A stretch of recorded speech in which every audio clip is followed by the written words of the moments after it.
Well, the Xbox Game Showcase of 2024 has come and gone, and it is getting practically universal praise. In my predictions and expectations coverage, I continue to say that it would be the biggest event of Summer Game Fest in 2024, and it has taken that crown by a long shot. A barrage of huge trailers from games like Call of Duty Black Ops 6 and Doom: The Dark Ages, all topped off nicely with a Gears of War E-Day announcement. And as the dust settled on the event, certain aspects started to get questioned. Many games lacked release dates or even release windows. Exactly half of the 30 games on their image that they're putting out there, 30 games that were in this event, exactly half of them are going to be multi-plat games or multi-plat releases. Now, does that take away from the showcase? For some, it takes away a lot. For myself, I really only have one major gripe along with some questions. So I wanted to go through the good, which is like 90% of the show. I think they handled this incredibly well. I think they nailed it. But I do want to discuss what I feel is sort of a bad aspect of showcases like this. And we do have some new insights and some comments from IGN Phil Spencer interview that they did. And that's why my stream is sort of titled like, listen, this was great, but, right? Like, ... I'm putting a little mystery there. Like, I'm not going to give anything universal praise almost ever. So I'm going to primarily focus on the first-party games that excited me. Okay, there's a few mentions of third-party games that were there that I want to mention, but I really want to focus on the first-party games that got me very excited. Okay, so when it comes to the good, I just want to sort of list the games that really stood out to me. So if I leave a game off of this list, it's just because to me it wasn't one of the absolute like bangers or, you know, one of the ones that really got me pumped. So I'm going to do this in order of excitement. I'm going to try to gauge this in order of excitement. There are some games that landed more in the middle, and I'll explain why when I get to that part. So I'm going to pick the one, I'm going to kick off with the one that easily stole the show for me, and that is Doom: The Dark Ages. This game looks fantastic. Great music, intense and fast-paced combat, incredible weapons, snappy player movement. It's all of the things that you want to see from Doom. I loved the medieval aesthetic. I just never thought I would want a Doom in this environment so badly. I never thought I'd want a chainsaw shield either. The gothic and very sort of disturbing feel of the weapons in the environment, the larger elements as well, sort of at the crescendo of the trailer, he gets into like this big suit.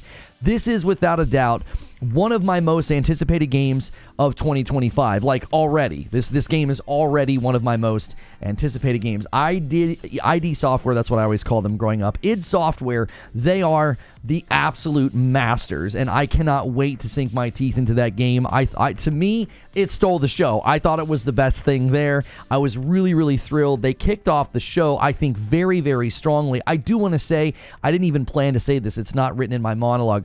I do want to say that I really thought it was a good show of strength for the brand that Phil Spencer kicked off the event. I kept telling people there's no way they put him into the shadows. I know he stayed quiet for a couple of months on Twitter, but having him come out right after the Black Ops 6 trailer, right before the Doom trailer, I thought that was a good sign and show of force and strength for the brand. Matt Booty and Sarah Bond were also included. Again, I think that's a good sign for people that were a little shaky on the brand after the way that this year started. Now, the next game that I thought really looked excellent was Call of Duty Black Ops 6. The setting, the characters, the intersection of historical events that, like, I actually lived through, right? I see all these people like Bill Clinton and Colin Powell, people that I recognize.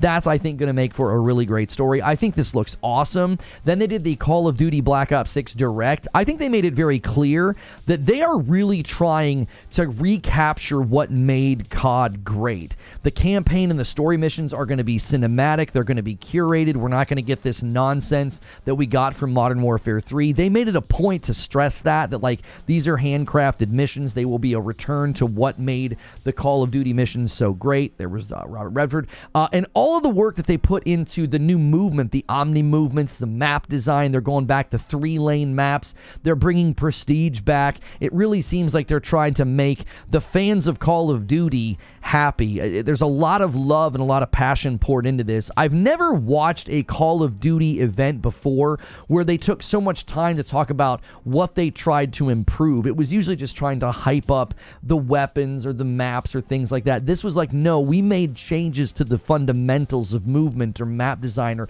bringing back prestige. So I think Call of Duty Black Ops 6 was a really, really strong kickoff for the showcase. I really just want to play the campaign. I've just kind of aged out of the PvP, and skill-based matchmaking tends to make it just not fun for people like me that are me. I'm like a 1KD player. I played Call of Duty for too long, but that campaign I think looks really, really, really good.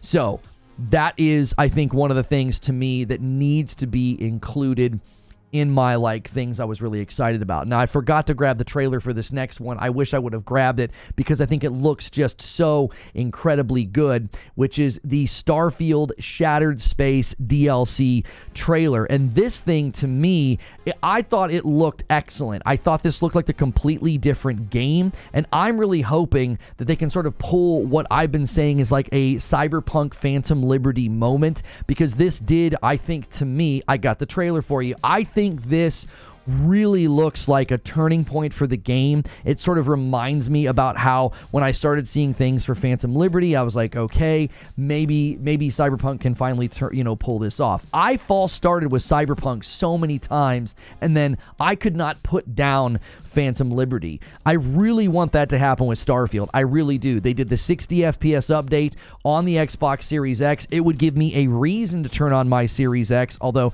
I was playing Hypercharge with my kids over the weekend. You guys have got to check that game out. Little plug for them, not sponsored. That game is so fun. My kids and I were having a blast with it. But this would make me turn my Series X back on and put in a bunch of time in Starfield if they can pull off what Phantom Liberty pulled off for Cyberpunk, okay? I'm rooting for this game. I think Starfield has a lot of potential. I think they've got good foundation. I just think they need to go in and clean up all of the things that just felt very, very just not thought through. It's got a lot of rough edges. It really does. 60 FPS is a big win for me because that was one of the primary reasons I didn't want to play this game. I don't like having to come into my office to play games. I like to relax on my couch with games. So I keep saying that the Shattered Space DLC is likely going to be a fourth quarter release, which I'm fine with. Take as much time as you can.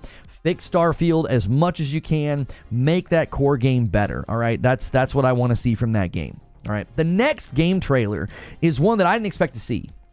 We had heard so many different things about Perfect Dark, but this is very near the top of my list because I think this is a very, very good contextualization of the original game into a more modern game setting. I just think it looks fantastic. I hope it actually looks like this when the game comes out. Like, trailers like this can always be, a little worrisome because it's like, is it going to look this good? It looks really good, I feel. The look and the feel, I think the combat, it seems very unique for a shooter. Like, there's a mix of like parkour, sneaking, stealth, but there's also what feels like tight first-person shooter mechanics. And this one is a bit mixed for me, though, okay?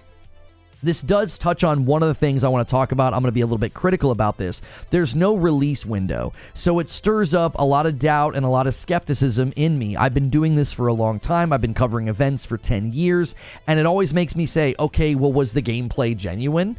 Like, was that real? Will it launch and look like this when you have a trailer this early from a game that we heard was having trouble, and all of a sudden you got this amazing trailer, but you don't have a release window? What that means, and what that at least tells me, is it's not coming next year. It's not coming 2025. If this game was coming 2025, I think they would have flexed that with the other games that they said are coming next year. So this is probably 2026 at the earliest. And I really hope that, being this is the first time we've seen it, that it is roughly 2 years away and that they can pull this off, because I think this will stand out as a unique title. I really do. It's not just going to feel like, oh, they went back and did like a Perfect Dark remake. No, this looks like a genuine and unique attempt at like a spy shooter, which I think we need more games like that. Everybody's hoping that Ubisoft Forward, brings back Splinter Cell. So I'm very happy as a Perfect Dark fan. I hope they manage to pull this off because I loved it. I was very excited that this was a part of the showcase.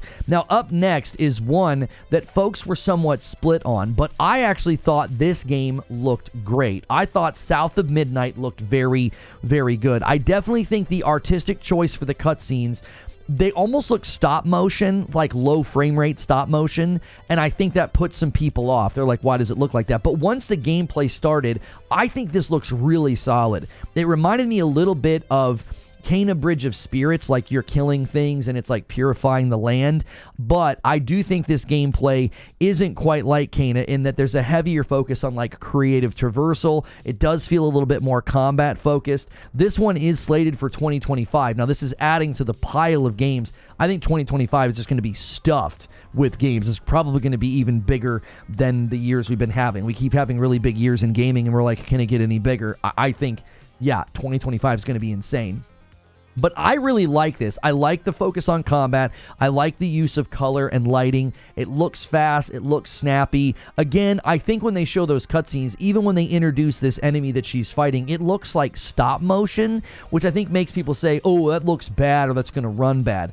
I think this looks very good. I also think this is what you should be doing if your game is coming out in 2025. I'm going to circle back to this point. This game's coming out next year, and do you notice something? They're showing us uncut gameplay. They're showing us raw gameplay. There's a heads-up display. There's no cuts. It doesn't seem like it's simulated or in-engine. This seems like genuine gameplay, which I'm going to talk about later, because if you're coming out next year, it shouldn't be that difficult to do what South of Midnight did.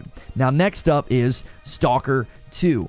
I was really happy to see a lot of gameplay. I do think there is a noticeable graphical degradation from those early showcases that they did. The lighting was insane in those early showcases. Now, if you have like a really, really high-end PC, you'll probably be able to get that level of lighting off of the muzzle flare and the water reflections on the ground and stuff. But I still think this looks fantastic. Even though there's minor degradations, I think it's a great, great looking game.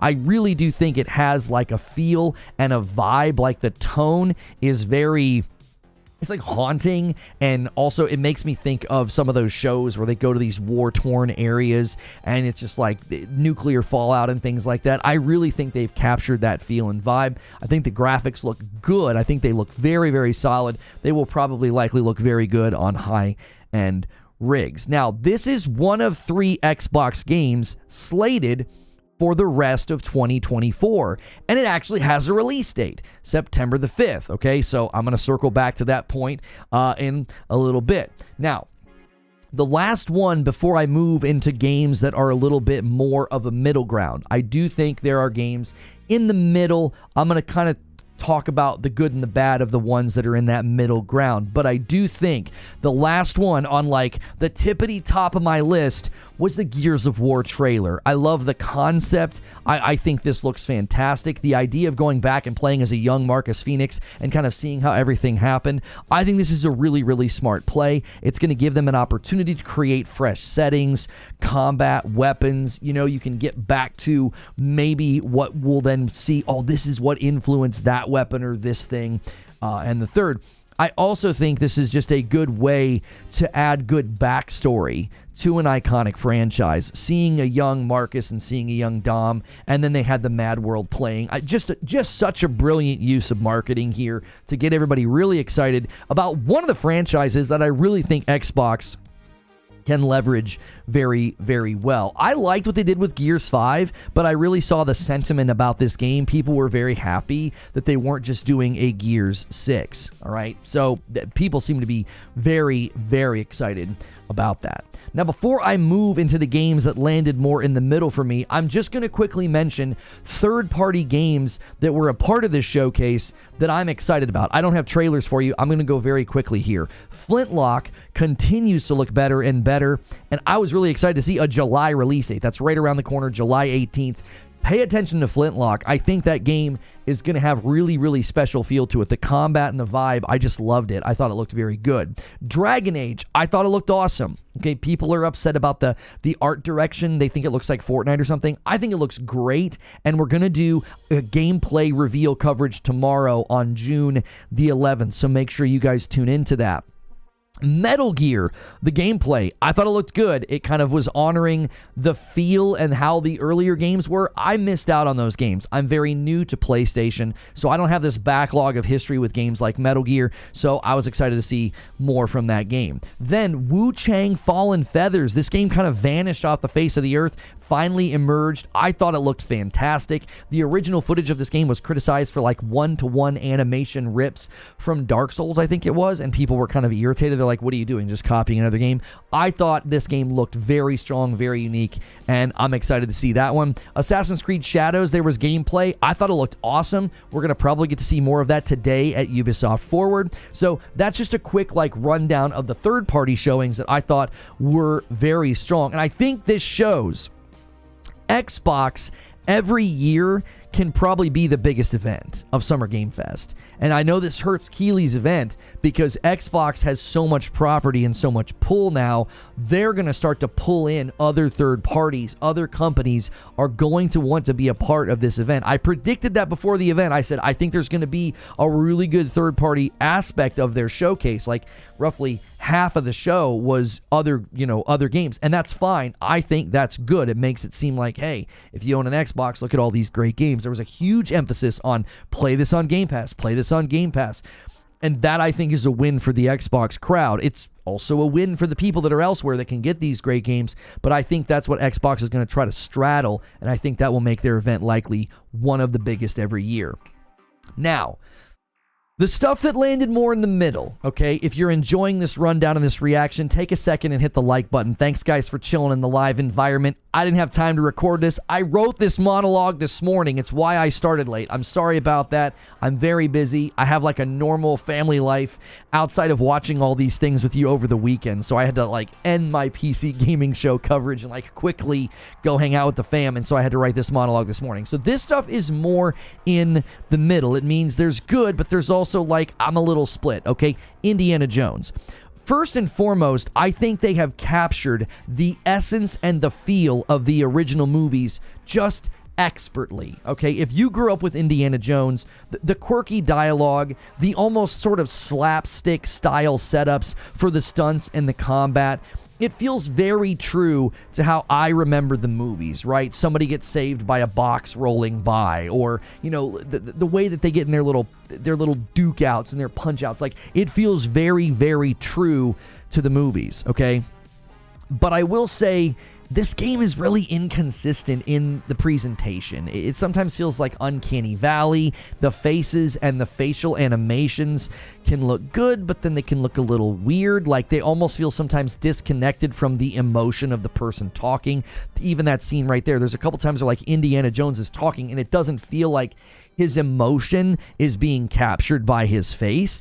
I think the choice to go first person is also something that I think I'll probably get used to, but it seems like such a miss for a game that's going to have you jumping, climbing, solving puzzles. You're running from the really big thing. I really think third person would have been a better look for this. I know they were probably wanting to avoid Uncharted comparisons, but it's Indiana Jones. Like, anybody who can't see that Uncharted is inspired by Indiana Jones, like, just let them make that criticism. I think this game should have been in third person, okay?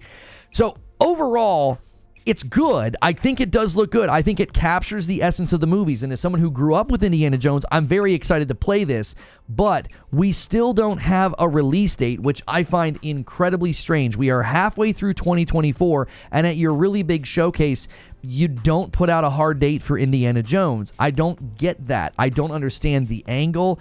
I don't know if there's going to be an event or something, because this leads right into the next game that I feel kind of landed in the middle for me at this showcase, was Avowed.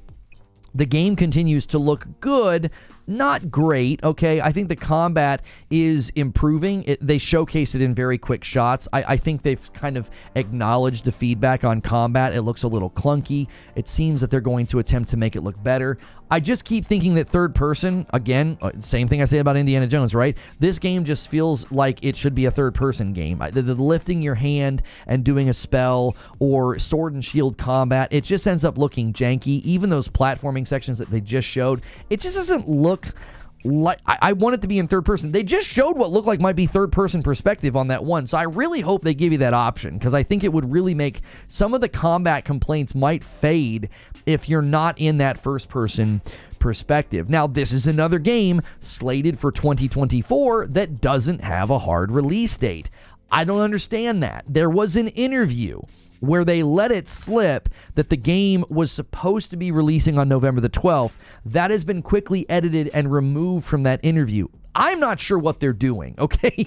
These are two of your big games slated for release this year, and you don't come out with a strong, hey, this is the date, this is when they're coming. Are you not sure they're going to make it? Are we facing potential delays? Like, are you going to have another event? I mean, if that's the case, then maybe you should have said that. Like, hey, we can't wait to share more about these two games in particular or whatever at our next developer direct in August or something. I don't know. If they have another event planned, maybe they should have said something. I gave PlayStation the same guff. It's like, if you're going to do something else, tell us so we understand what in the world is going on. And the way they showcase the gameplay in the Avowed trailer, it really leads into the thing I want to talk about next. Because speaking of gameplay, the next two games did something that I continue to raise skepticism about. State of Decay 3 and Fable. Okay, let's start with State of Decay 3.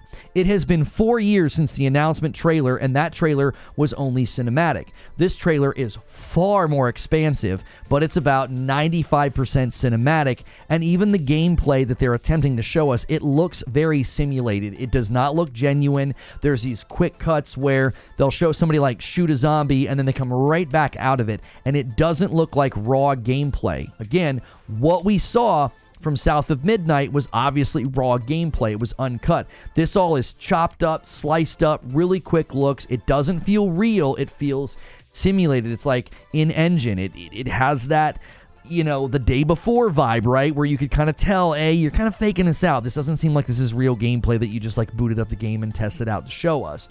For us to wait for 4 years to get another largely cinematic trailer and not even a release window, I mean, listen, I think maybe the strategy is anything not landing in 2025, they don't want to put up 2026 maybe, okay?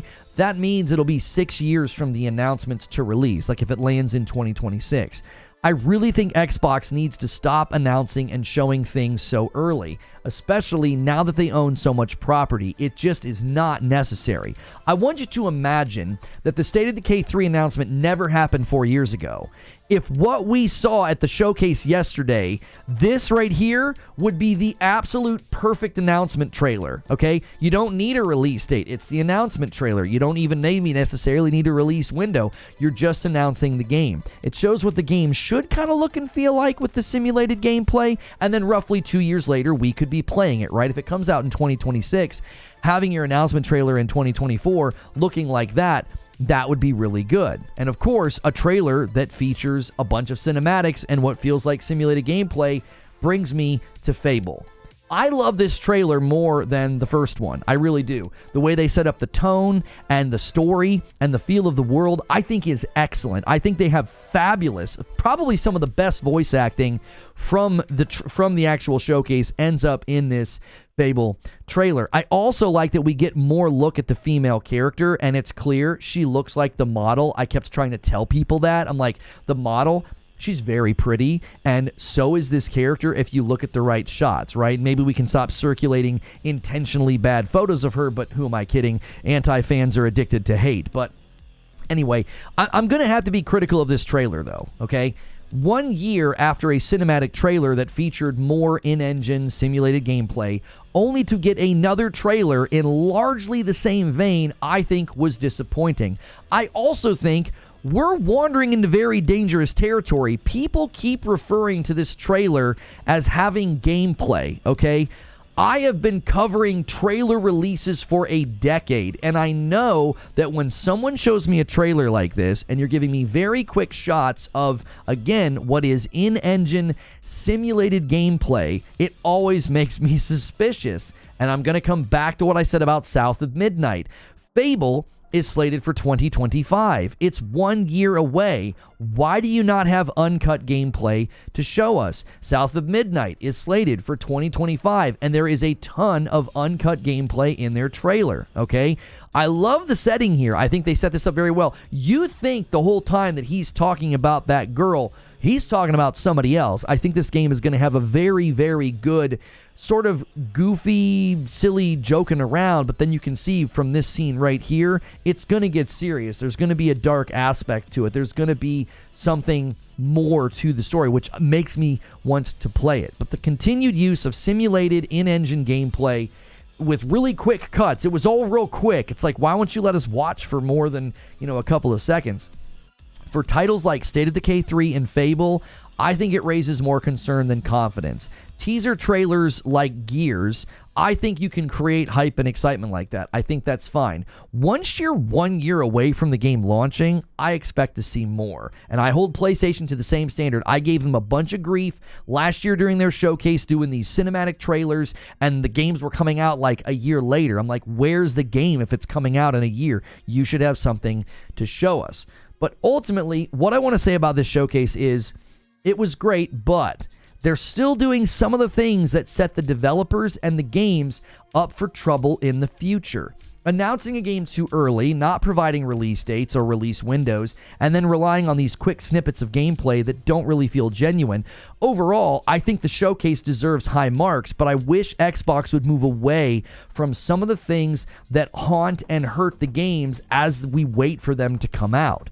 When you look at exactly half of the games were multiplat, okay? So they show 30 games, talk about 30 games. Half of those were multiplat.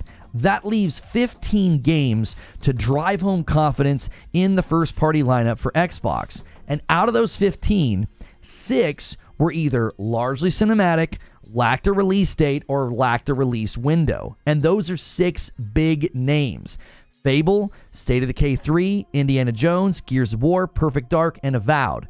That's 6 titles that either didn't have the release date, or they didn't have the release window, or they leaned heavily on not really having gameplay, right? Like Indiana Jones and Avowed and Perfect Dark, no release window, no release dates. No release dates for Indiana Jones and Avowed doesn't make any sense. State of Decay 3 and Fable, leaning heavily on cinematics and largely what I feel is, again, simulated gameplay. From where I sit, those are the kinds of titles that benefit from strong gameplay showcases, having hard release dates, or at least having release windows.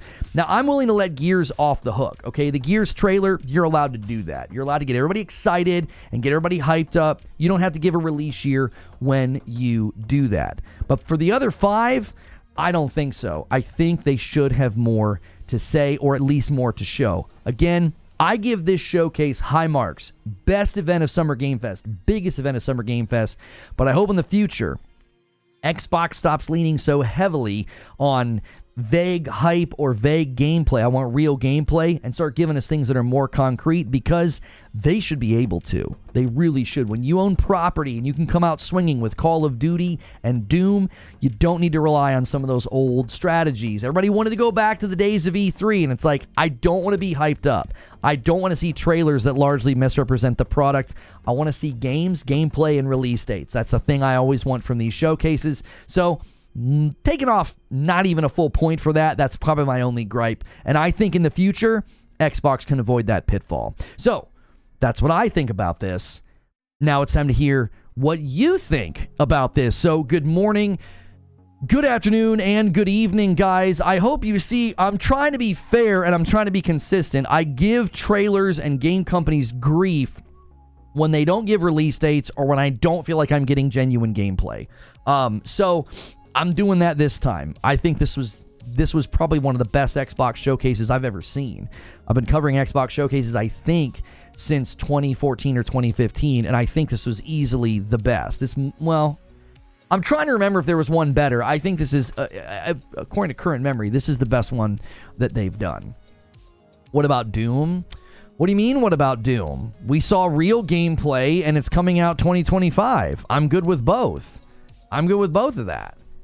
If your game is a year away, you should be able to show me gameplay. South of Midnight did it, you know? That Doom did it. That was real gameplay. That's what that game looks like. I got some people to thank from fan funding. Give me 1 second here.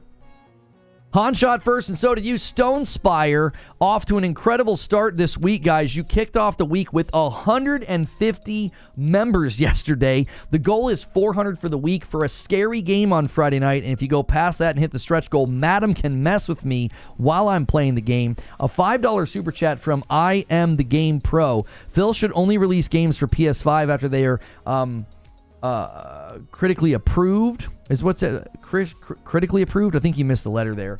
If not well received, Phil should not use resources to port Xbox games. African Jedi renewing their membership, and Gritter renewing their membership at 37 months. Good morning, Lono and everyone. My most anticipated Xbox game since I bought my Series X has been and still is Perfect Dark. I'm calling it now. I bet it runs at 60 FPS on the Series S. I mean, that to me isn't even a question anymore. It's not even a question. If you're going to update Starfield with 60 FPS, if you're going to update Redfall with 60 FPS, if Plague Tale Requiem is going to come behind and do a 60 FPS update, I think it's time for these guys to say, listen, if you're going to ship a game, you got to be hitting 60 on the Series X. Because I thought Perfect Dark looked incredible, but I can't imagine playing Perfect Dark and not at 60. That would be awful. I could have, I'm confused, says Brooklyn. I could have sworn showcases with majority of third-party games shown was a bad thing. Well, Brooklyn, I mean, people only make that criticism when it's the brand they don't like. When it's their brand, and quite literally 50% of the show is multiplat, or even more than that. I mean, how many of those games are third-party? Yeah, I don't mind it. Doesn't matter to me if the games look awesome. Like, one of the games I think continues to look great is Flintlock. I think Flintlock looks awesome. It looks so fun. I don't care about that. I'm always coming to these showcases with the same expectation. Let me see gameplay and give me a release date. If you're just going to do a cinematic, it better be an announcement trailer. I mean that. If you're just doing a largely cinematic trailer, that better be your announcement trailer. Once you get beyond the announcement trailer, it's time to start showing me the dadgum game. I want to see it. What's it look like? And I want uncut gameplay. I don't want these quick snippets. Like Fable and State of Decay 3, it's like, I don't know if your game's going to look like that. That looks like you're faking me out. I've been faked out plenty of times before. We've had so many companies do that. They do this like in-engine thing where you're like, well, that's not real gameplay. Where's the HUD? Where's the moment to moment, right?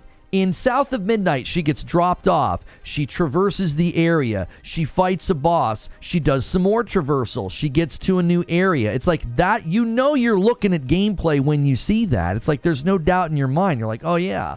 That's what the game's going to look like. That's how it's going to play.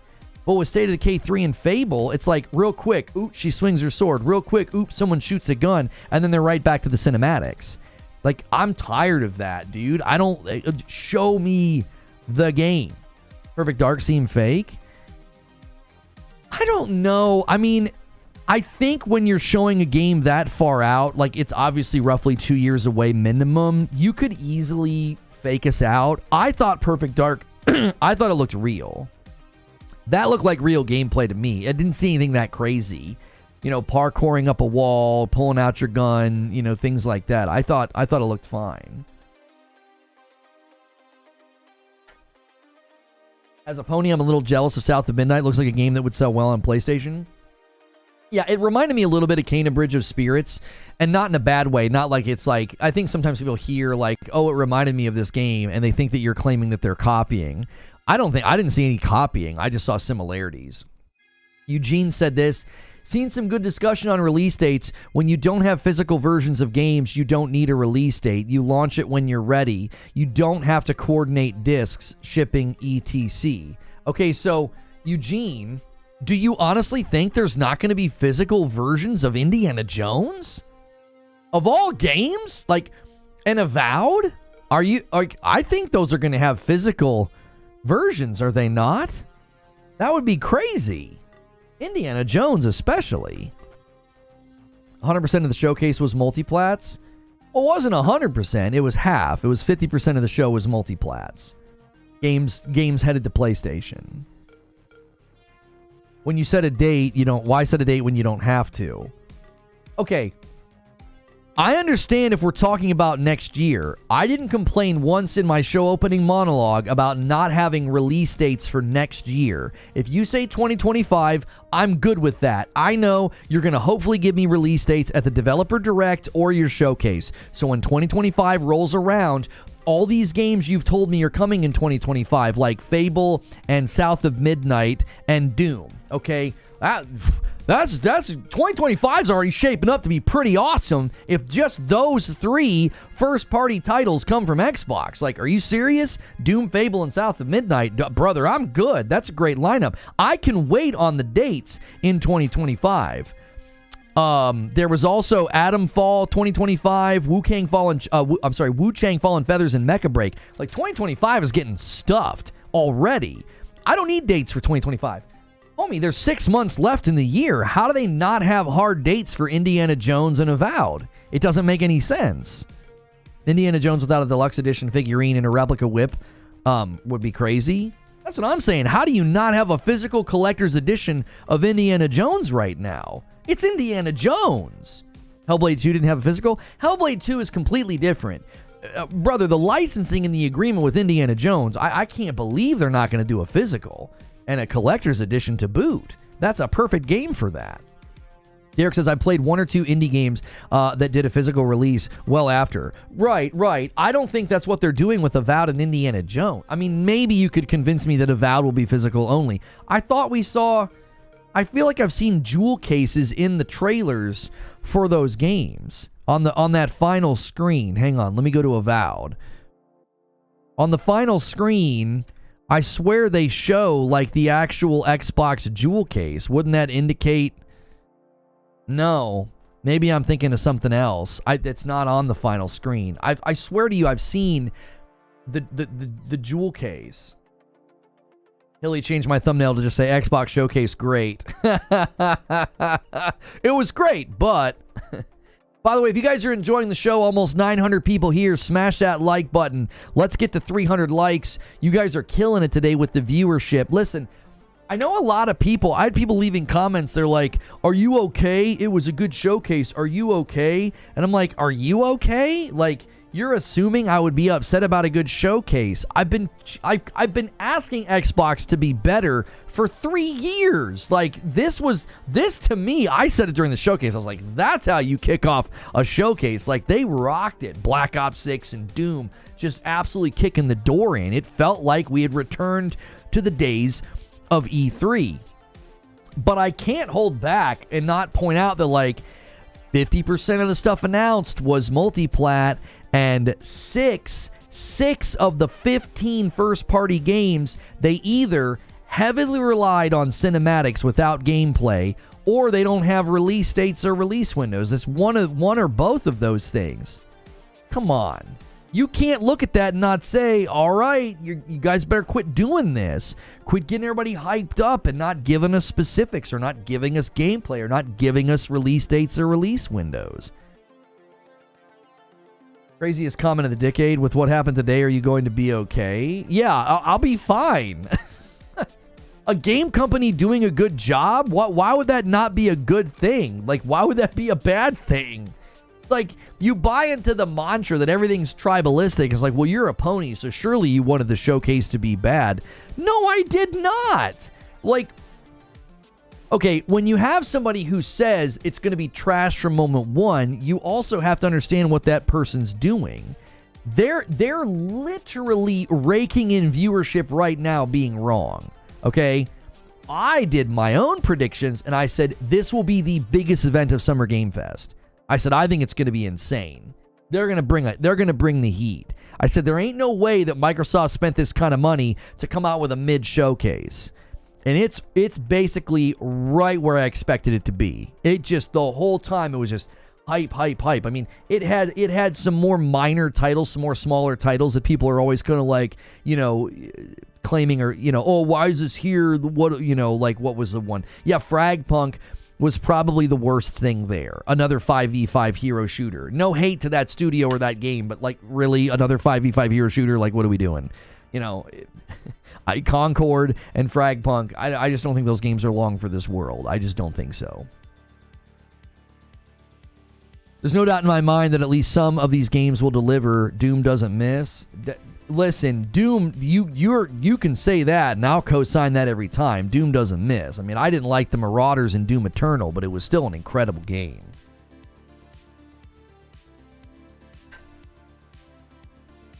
The showcase completely refuted Phil's 4 games only lie. Well,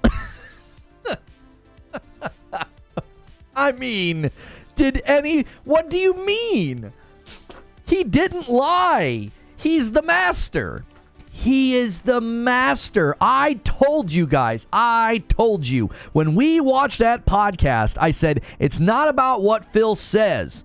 It's always about what Phil doesn't say.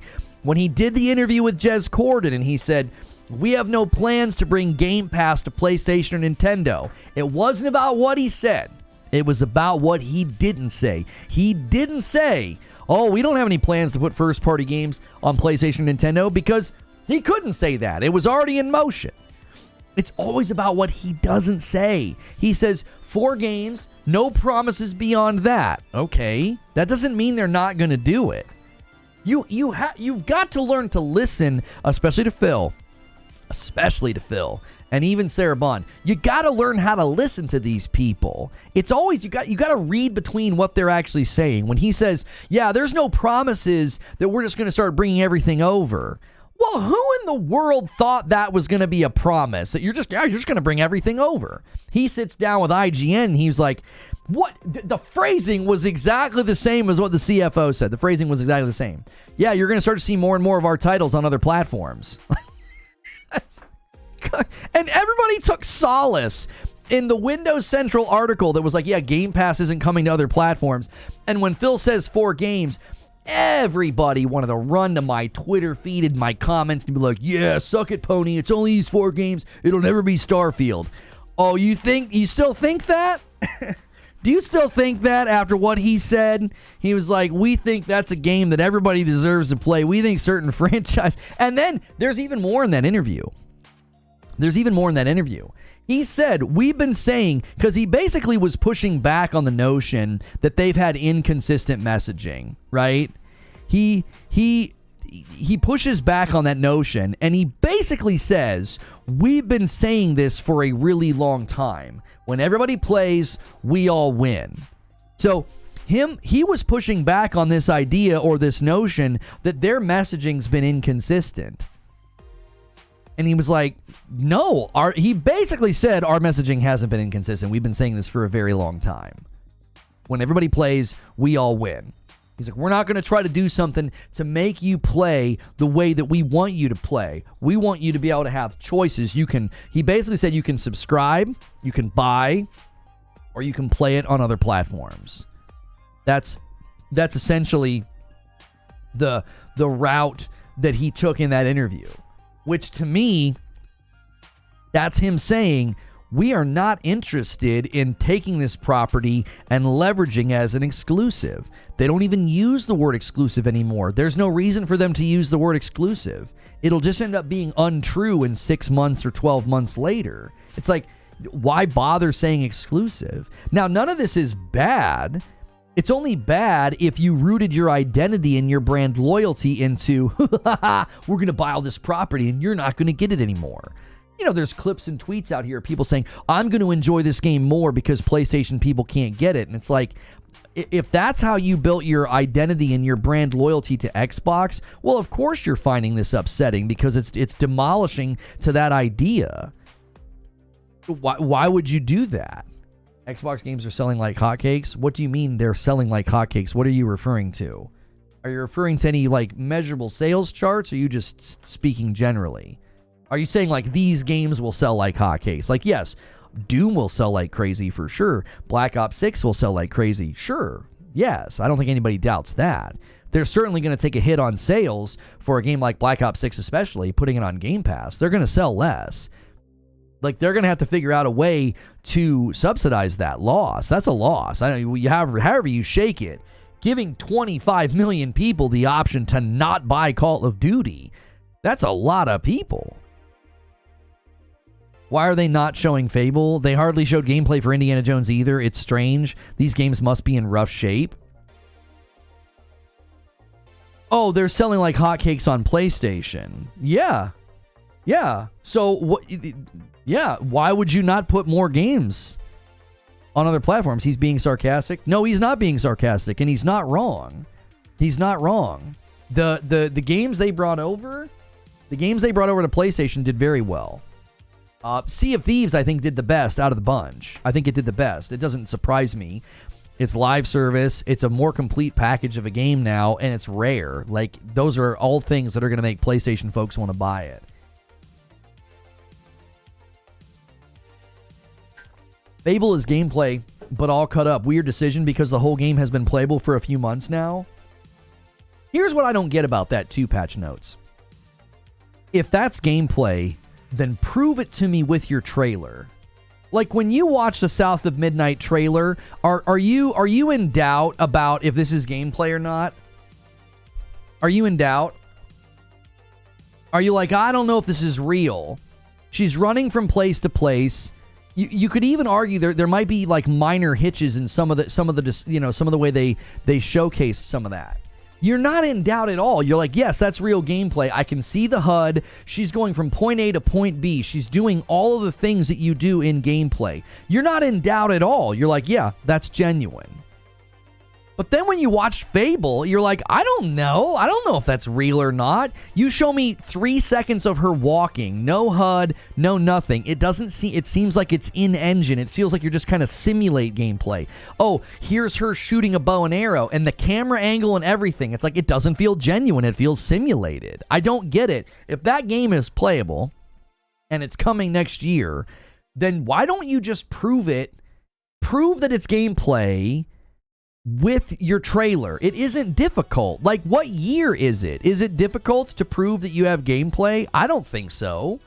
That's why I got so irritated with the Fair Games trailer from PlayStation and the Concord trailer and the Marathon trailer from PlayStation last year. It's like, these games are coming soon, within a year at least, a Concord especially, and you didn't have any gameplay to show us? What's going on? What choppy frame rate? When she went up on the building, it looked like the frame stuttered a little bit there. It's hard not to know if that's YouTube or anything. There seem to be genuine, like, it seems like, how do I explain this? When you see raw gameplay, there's a genuineness to it. There's like slight things where you're like, oh, it might have hitched a teeny bit there. Nothing major. Like, I'm not criticizing. I'm just saying, when I see real gameplay, I feel like there are rough edges that you, as an experienced gamer, can kind of detect. And when you have this really crisp, really pristine, it doesn't feel real. It feels too good. Does that make sense? It's like, wait, that's too clean to be gameplay. We all knew this when we looked at the gameplay for the day before. It was obvious. It was painfully obvious that gameplay was fake. It was fake as fake could be. People kept telling me, it's not fake, it's a real game. Where are all those people, by the way? I had people insulting me, and they owe me a lot of flowers. One of the guys bet me money. He was like, I can't wait to see you play this game. I bet you it's... No, it's not. You can tell. You can tell when you're looking at a real game. You should criticize that the frame drops are horrid in that clip. Now, hang on a minute. I want to be clear about something. There are not frame drops in these sequences. It's a stylization thing. It's supposed to look like... almost like claymation, stop motion, right? The cinematics are supposed to look that way. I'm totally fine with that. I think it looks really cool. I'm like digging this game. I really like it. Once she's actually in the gameplay, if we skip ahead to when she gets off of him, I don't think I see any major performance issues in this at all. It seems smooth. I'm seeing good use of lighting. I'm seeing good use of fog and render distance to make sure they're not rendering too much, right? That's not a frame issue. That was like the ground shaking, I'm pretty sure.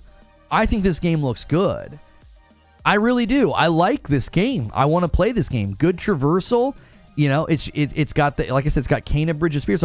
You can automatically tell that there's something odd going on with the frames when they show this monster right here. When they show him come in and he lands right there especially, you can really sense it. It's like, it's some kind of... And then look how smooth he is when he jumps at her. It's completely different. Totally different. It's a stylization thing. When they're in the cutscenes, it's supposed to feel more like... almost like animated claymation stop motion, and then the minute you're in gameplay, I think it looks very smooth. It's because he's all like, almost like it's jerking. It's like, and then he jumps at her, and it's crystal smooth. No, I don't see any hitches at all. I think it looks great. I've seen him accidentally leak the release date of Avowed. I thought it was November the 12th, Sombrero, but again, why? I have to ask the question, why are you keeping the release date of a game quiet? Let's imagine it's coming out in 5 months. Right now is when you're supposed to tell people that. How many games do you know that are releasing within 5 months that don't tell you their release date? Like, what in the world? Right now is when you're pushing like pre-order bonuses and collector's editions, and it's like, and Avowed and Indiana Jones is like nothing. Nothing. Like, what? It doesn't make any sense. It's weird. I'm not saying it's a problem. I'm just saying it's very weird. From a marketing standpoint, it doesn't make any sense. I remember saying that about Spider-Man. Remember when we watched Spider-Man during the showcase and people were like, oh, it's getting delayed, Lono. It's getting delayed because they didn't have the release date. And I was like, I don't think it's getting delayed. We've had people from Insomniac all but say that the game was ready to come this year. And then what they do? They gave the release date to Keighley a week later. So in June, you were getting a release date for a game that was coming in. When did Spider-Man 2 release? I forget now. Was it November? I'm actually forgetting now. It was October. Yeah, I mean, that was right around the corner. And I remember saying the same thing. I was like, if that game's coming fourth quarter, why does Spidey not have a release date? Stalker in the Game Awards 2024. From what I've seen... Hang on, I'm just trying to think of all the other games that are coming this year. It's difficult. There's a lot. Yeah, maybe. I think Stalker 2 could get some nominations. It has a cool tone and vibe. We'll have to wait and see once the game's delivered. It always comes down to what does the press think. They're the largest portion of the voting in the Game Awards jury system. Like if the press loves it, then it stands a good chance. Yes. And given everything that happened to that studio and everything that they had to do, they may get a lot of love from the media.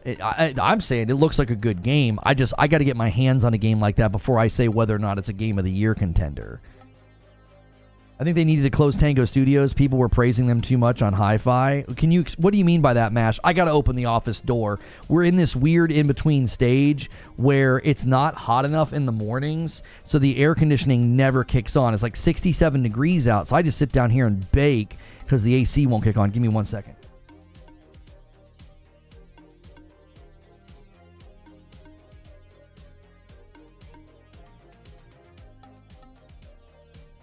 Yo, David Farias, welcome back as a member. Oh, I didn't put the goal up on the screen for you guys. There we go. There we go. Stone Spire started us off, and you guys have a really great head start on the count for the week. So thank you guys so much for doing that. And continue to smash that like button, man. 900 people here. I can't order more coffee. You can order more coffee. Use the coffee command in chat. It'll give you the link to the old storefront while we're still waiting on the official site to go up. Comparing it to PlayStation, the showcase was great. I don't think you need to compare it to PlayStation to say that it's great. PlayStation only did a state of play. I think it was great by itself. Like, I don't think we need to compare Xbox's showcase to anything. It just all by itself is an excellent showcase.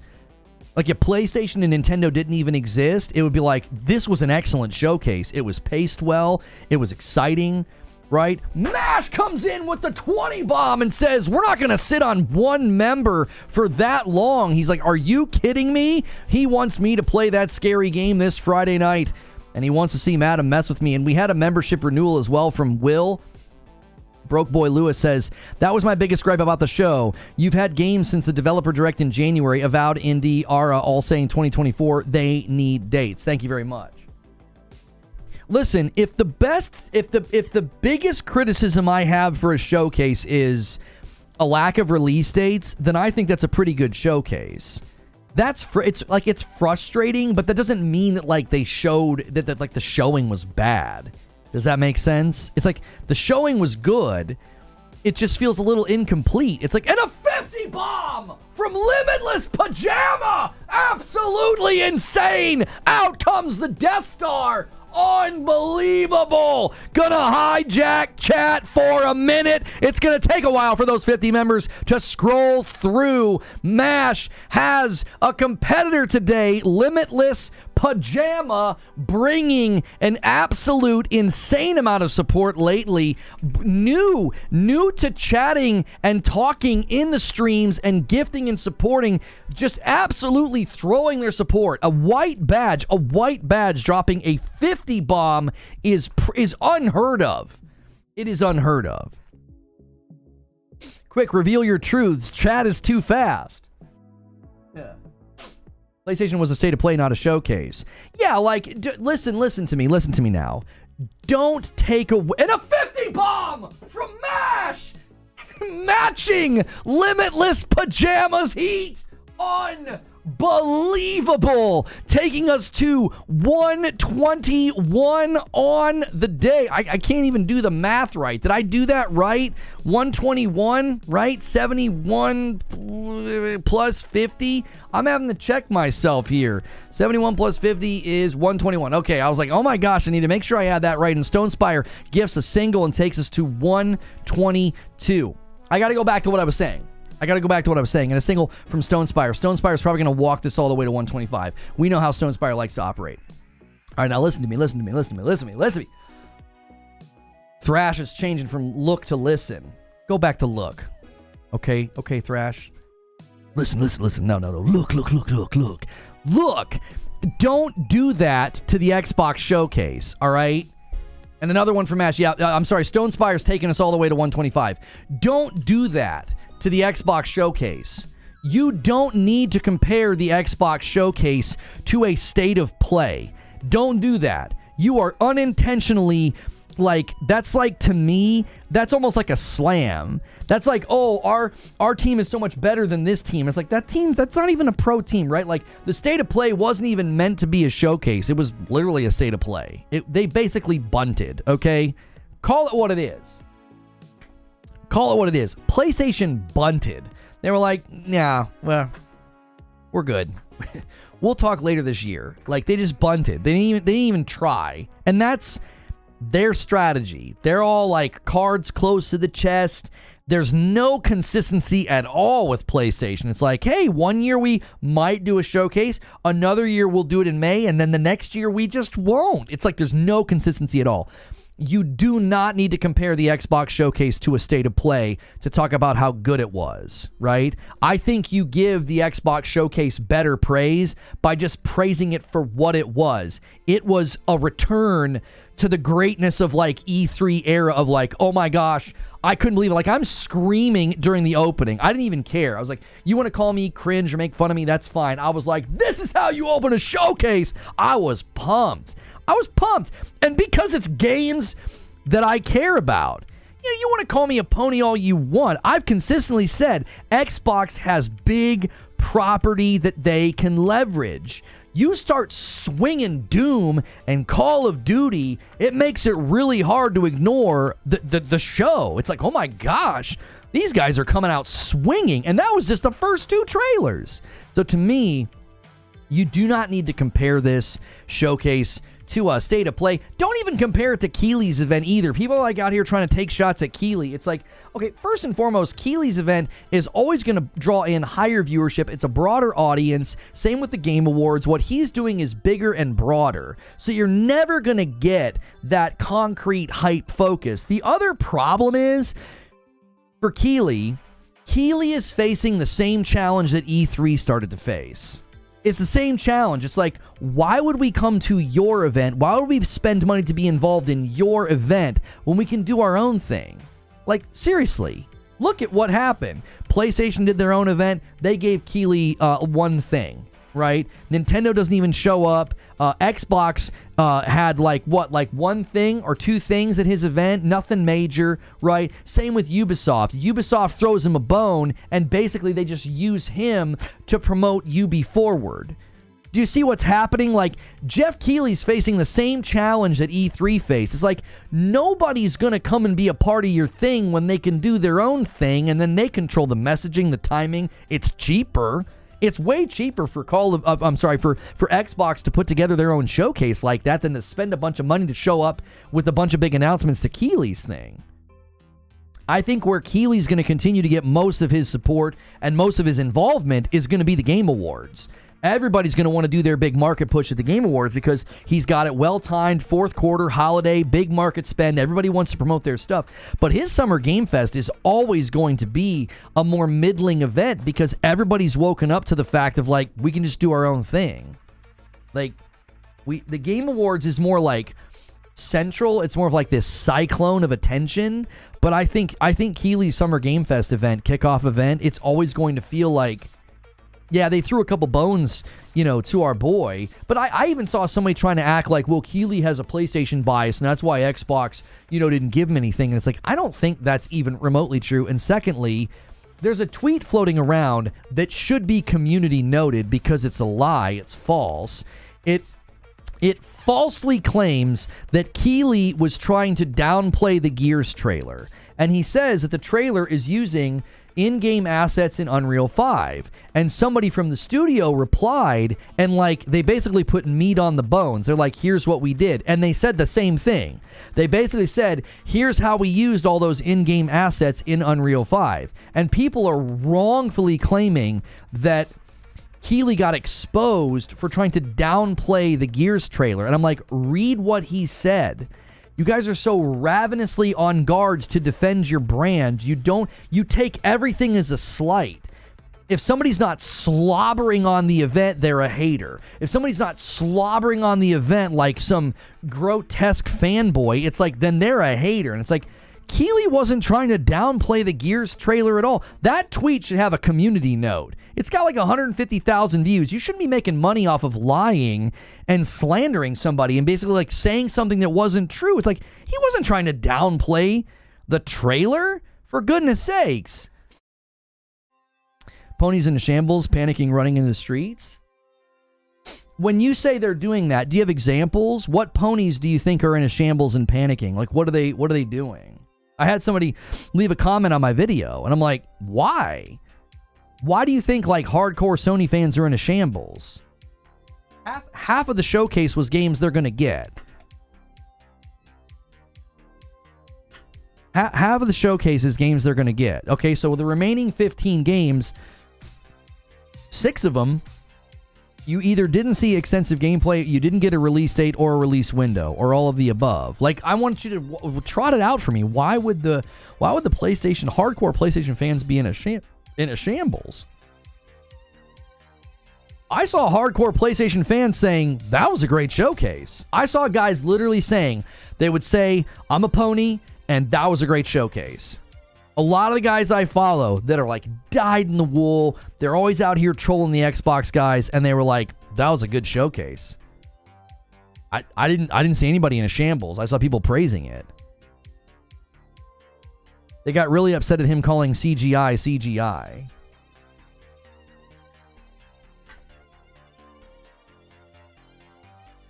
Even Porter Rock said that.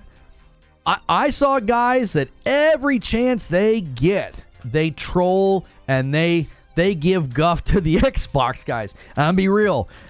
The Xbox guys ask for it. They're totally asking for it most of the time. But these guys are out here saying it was a good showcase. This guy in chat says, I'm a pony and I gave it a 9. The dude came out and further elaborated that the trailer was CGI. I'm telling you, y'all should get on that tweet and let community notes know. That should be community noted. He shouldn't be making a dime off that tweet. It's a lie. It's a lie that slanders a person and misrepresents them. That should be immediately demonetized. Like, that's gross. You should not be able to do that. You should not be able to just tell a freaking lie about somebody because you're angry, because you don't understand words. Like, most of what happens in this environment that leads to the tribalism is quite literally ignorance. It's like, you don't even understand. Like, you're taking it as a slight. It's like Creature always told me, he's like, people think you're insulting them when you use big words because they just assume you're insulting them. And it's like, you're too stupid to understand Keeley's tweet, so you just interpret it as a slight. It's like, it wasn't a slight. Roberto says, I'm in a shambles and I'm coping. A 5 spot from Will Broke Boy Lewis. Another big question I have is, where is the status of the game Towerborn? They've been saying for a while the game's releasing this year, nothing.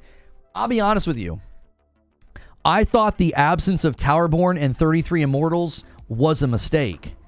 I thought it was a mistake. You're in total control of this showcase. You're not beholden to anybody. You're Xbox. Why did you not walk those games out and show them off? They're coming this year. I thought Towerborn was going to be the shadow drop. I really did. I was like, that's a perfect game for a shadow drop. 33 Immortals has been getting great response from their, what's it called? Is it a beta test? They've been doing testing to let people try it out, and people have been saying that it's really good. So it's like, I don't know why you wouldn't trot those games out. They're coming this year. And you're showing me third-party games? Like, what? Like, I thought that was a very strange choice. I mean, again, you know, big event. Xbox has got pull, you know. Sadly, South of Midnight doesn't have a great like ratio on the Xbox channel. It's got 6,000 up and 3,000 down on the like dislike. They're going to be shadow dropped at Gamescom. You heard it from me first. I mean, that'd be awesome. I really would love to see Towerborn and 33 Immortals get better treatment because they're scrappy little indie titles. 33 Immortals, isn't that from Lotus, the team that did Sundered and Spiritfarer? Isn't it the same team? I got to interview those guys at E3 2019 about Spiritfarer, and I was like, if you like these guys, go get Sundered. Like, I pitched Sundered. I just ad-libbed it in there. I was like, you guys should check out Sundered right now. These guys make great games. Lord Horg with 13 months says, that was a good showcase. If they deliver my Series X, it won't be such a bad waste. Listen, if they can get Starfield to a Phantom Liberty status, I saw people saying that, like, oh, you're port begging and you want it on PlayStation. I'm like, no, I'll play it on my Xbox Series X, you dolt. I bought the collector's edition. Why would I want to play that game on my PlayStation? I've just continually said that it's coming to PlayStation. I'll play it on my Xbox. It got a 60 FPS update, and if they can give that game Phantom Liberty treatment, I'm there. I'm there. Your ad-libbing killed E3? Maybe. I was at the last E3 that happened, so if you invite me to your event, it might die, you know? That's really why I got banned and blocked from events. Like, they didn't want me to come. They're like, hey, this guy shows up, it'll kill your event.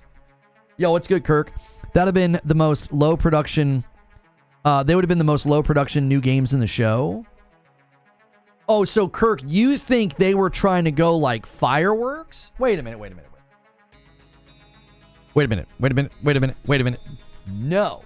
No, you are wrong, Kirk. Winter's Burrow was in the showcase. Mixtape was in the showcase. Life is Strange was in the showcase. What you talking about? There were smaller games in the showcase. What you mean? You're going to include Winter's Burrow, but you're not going to include Towerborn and 33 Immortals? That's what I'm saying. Why are these games getting left out in the cold? They look great. I think they look awesome. Maybe I'm biased. They're in an aesthetic that I really like. I'm looking forward to those games. Kraken with 21 months says, why was the Series X they showed at the end an upgrade or just digital? The white one was digital, and then the others is like a collector's version or something because it's more expensive. It's got like I'll be honest with y'all, it looked dope. I've continually said I think the Series X is like an awesome looking console. Just give me a reason to turn it on, okay? Just give me a reason to turn it on. Give me some 60 FPS next-gen bangers, and I'll turn my Series X on. Starfield, 30. Until recently. Hellblade, 30. You know, Redfall, 30. It's like, I'm done, dude. Why am I going to turn this thing on? Now, I turned it on. Listen, I need you guys to do something. I need you to do something. This is not sponsored. I don't know the devs. I've never talked to the devs. They did retweet my tweet, but that's it. That's the most interaction I've ever had with these devs. I need y'all to do something. Anybody who owns an Xbox, okay? Anybody who owns an Xbox, I need you to do something for me. I need you to go to the store, and I need you to buy Hypercharge. Where is it on most played? Did it slip down?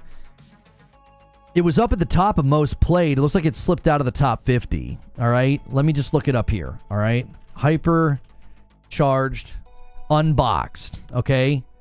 I need you to buy this game. This is the kind of game that we want to see supported. We want to see games like this supported when they hit the market. It's not on Game Pass. This game is super, super fun. I played this with my kiddos split screen. It's got PvE. The minute my kids saw action figures that they could customize, they were in, okay? If you like this kind of game at all, please support games like this. This is a scrappy little game, and they're doing very well. They're doing very well. They've been very pleased with the sales results. They've been very pleased with the response. Please give that game some love. If it's even remotely in your wheelhouse, it's got split screen PvE. It's got PvP. It's a blast. It's not even that expensive either. I think you can get the game for like how much? This is like $40. I don't even think it's that much. It's on Steam. You don't even have to get it on Xbox. It's on Steam right now for $25. It has a 91%. Steam's got it for $25, and then Xbox has it for $29.99. All right? Come on, y'all. It's not even a full-price game. You can buy the game for $25 on Steam, or you can buy it for $30 on the Xbox. I am not sponsored by them. I have never done a single thing with them. I'm just telling you, that's the kind of game I want to see get support, because it could be one of those scrappy little games that has both PvE and PvP that just amasses a cult following, because it is really fun. And it's limitless potential. They can always add new things, new places to fight, new enemies to fight, new things to customize your character with. It's been on Steam for years. I'm saying they're having a bit of a moment right now, so throw your weight behind them if you like those kinds of games. Yeah, if that lands on the Nintendo Switch, like the Nintendo Switch 2, let's go. 5 spot from Will Broke Boy Lewis. Hypercharge has been out on Steam since 2017. Surprising it never had over 1,700 peak players on that platform.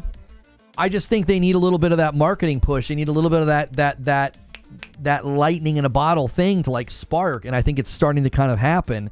And if they could land on the Nintendo Switch 2, I think they'd be great.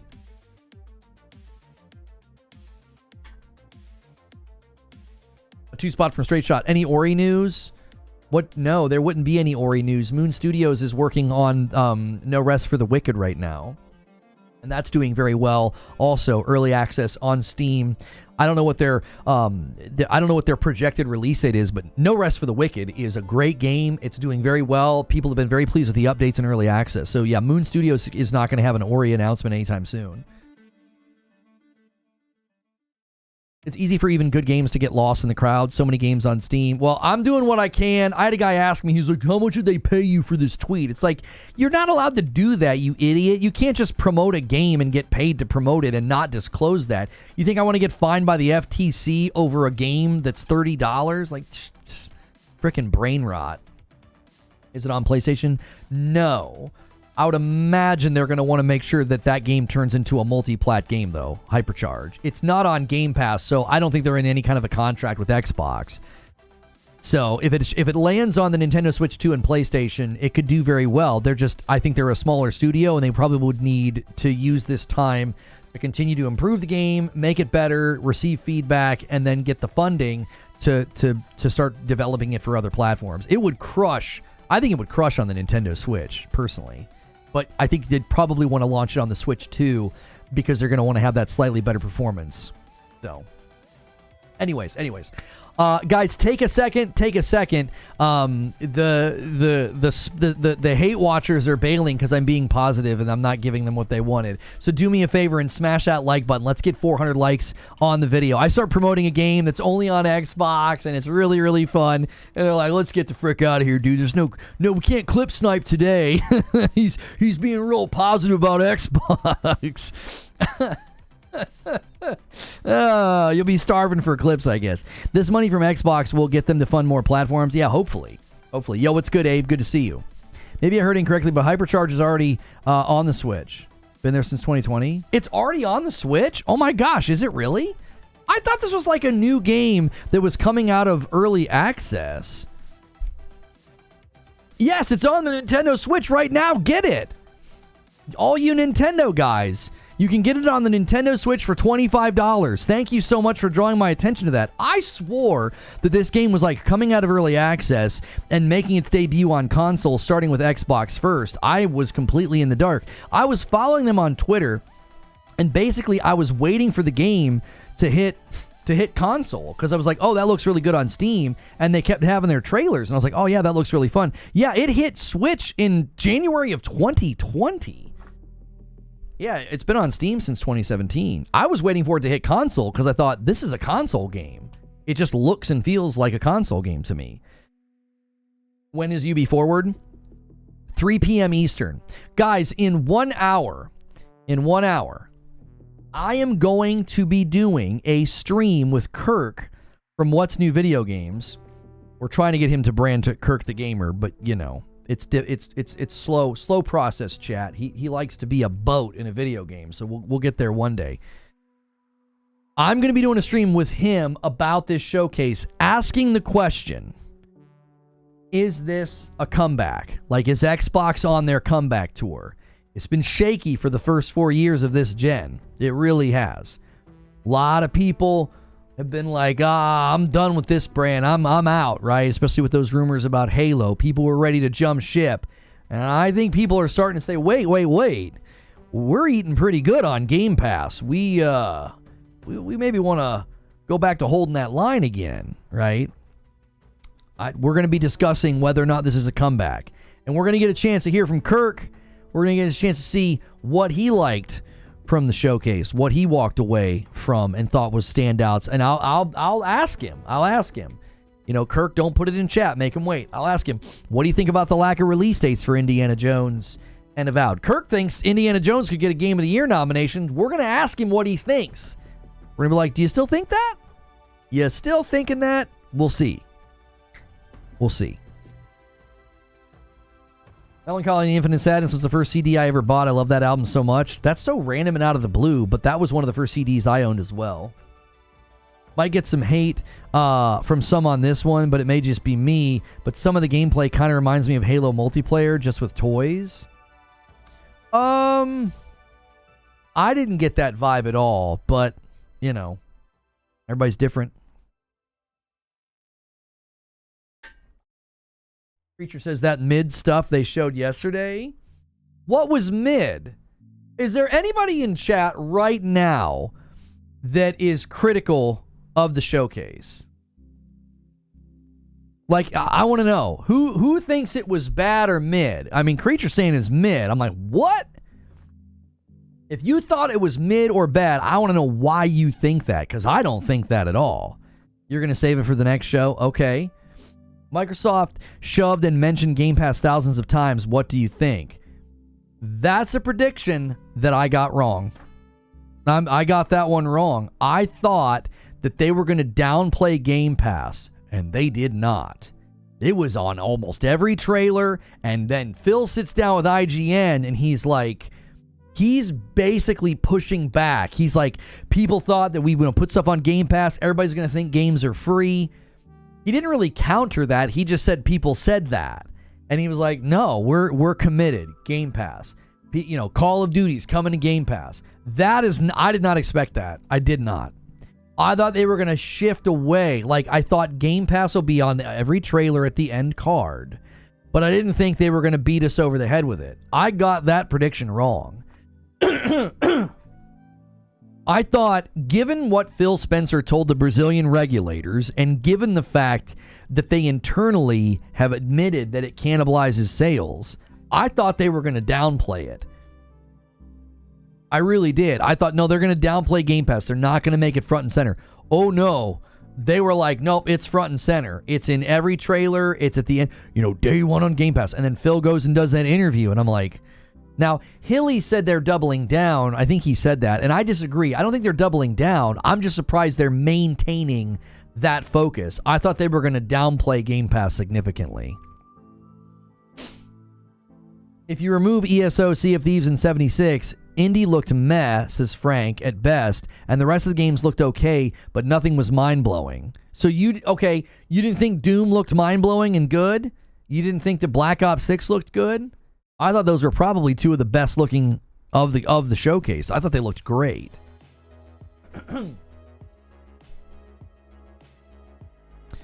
Creature says Xbox walked out with all eyes on them with absolute banger IPs that looked great, gave no dates, hawked their Game Pass trash, and pushed nonsensical hardware. I will agree the hardware section made no sense. I was like, huh? But I was like, all right. I mean... Zubair says the shift of focus to publishing games everywhere over exclusives should not imply that they are going to try to keep their core fans. They aren't going to try to keep their core fans happy. They aren't mutually exclusive. The messaging to investors will be, we're leveraging our properties. The most sense I could make out of the hardware push is that they were like, we really just made Xbox look really, really good. Let's rejuvenate some demand for our hardware, because their hardware is in such a terrible spot. But didn't they internally say they anticipated the hardware continuing to slow down? I don't know. I thought that showcase might have, helped stop the bleeding, and people be like, well, I think I want to buy an Xbox. Because the average consumer is not going to run to Twitter to see, let me show you this image. I'm sure you guys have seen this image, but let me show it to you, just so you can get the visual. Like, I'm rattling off numbers, and sometimes it's easier for you guys to see it. So let me just show you. All right. Oops. Hang on. Okay. I'm sure you have seen this floating around. There's no game behind me, by the way. Every blue circle represents a game that will also be landing on PlayStation. And then the yellow circle around Stalker is that Stalker will be landing like 6 months later or something like that, okay? Now, I'm showing this to you to say that the average consumer will never set eyes on this image. They will never set eyes on this image. So as far as they're concerned, if we ignore games like Assassin's Creed that everybody expects to be everywhere and Diablo, okay, as well as Call of Duty, and we just look at games like Doom and maybe not Dragon Age, but Doom and, well, no, maybe not Flintlock. I think I'm going to talk myself out of this. Well, let's just think again about the average consumer, okay? The average consumer is seeing a list of games that they now associate with the Xbox brand. It's possible this could drive a percentage of consumers to the store to buy an Xbox.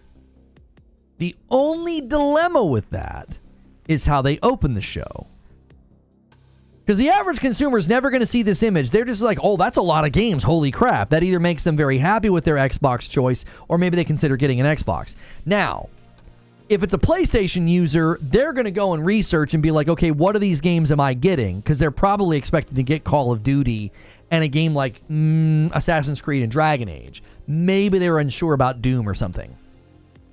So, PlayStation owners are going to probably go do their own due diligence and research and be like, yeah, most of that stuff I'm getting, and the rest of the stuff, maybe I'm getting it later. We don't know if they're tuned in or they're plugged in. But the average consumer is not going to do that. But the way they open the show, Phil basically says Call of Duty is hitting every platform with the same stuff, the same seasonal content, the same DLCs. He's like basically saying we're not going to leverage this game for exclusivity at all. Okay? So your biggest title, your biggest monolith that you kick off the show with, you basically make it very clear. You're not getting anything extra in this game on Xbox. But then he smartly comes behind and says, for the first time ever, it's going to be on Game Pass. So it's almost like he gets to kind of... It's like he gets to sidestep that. Because if all he said was, yeah, this game's going to be the same everywhere, Xbox owners are going to be like, well, okay, well, I don't get anything special for being an Xbox owner? You guys own Call of Duty now? Really? He's like, no, for the first time ever, it's on Game Pass. I thought that was really smart to basically stress that we're not going to leverage this game at all. And like, he even said the beta, because the beta for the last 2 Call of Duties, PlayStation got first because they had the marketing rights. And Xbox is like, no, beta goes live everywhere same day. I think that's a strong play to be like, yeah, we're putting this everywhere same day. You're not missing out on anything, but it's hitting Game Pass for the first time ever. I don't think that convinces somebody to come from PlayStation to Xbox, but it certainly convinces people to either get on Game Pass or if they've been waiting to upgrade. We know there's an awful lot of people waiting to upgrade on both sides. They might look and say, I don't know, dude, that's a lot of games. That's a lot of games on Game Pass. It's not just Call of Duty. It's not just Call of Duty. That's a lot of games. And then they end the showcase with some hardware. Now, I don't think this turns the hardware numbers around and they suddenly start like closing the gap. But it certainly could stop the bleeding and make their hardware sales more, maybe not more respectable. That's not the right word. It could make their hardware sales a little bit more like, okay, stable trajectory to take us into the next, whatever the next generation is. I mean, Phil all but said they're going to do a handheld when the guy from IGN asked him. It was like I'm not going to say anything today. You know. But I think their hardware is going to look very different in the future, and this showcase could potentially slow that bad trajectory we've seen with their hardware.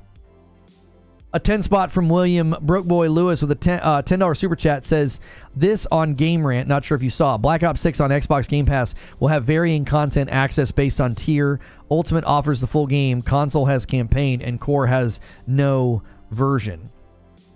Okay, yeah, we can talk about that. So I've seen that floating around.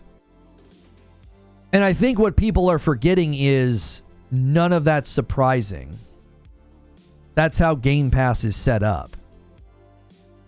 Game Pass Ultimate gets both day and date as well as online.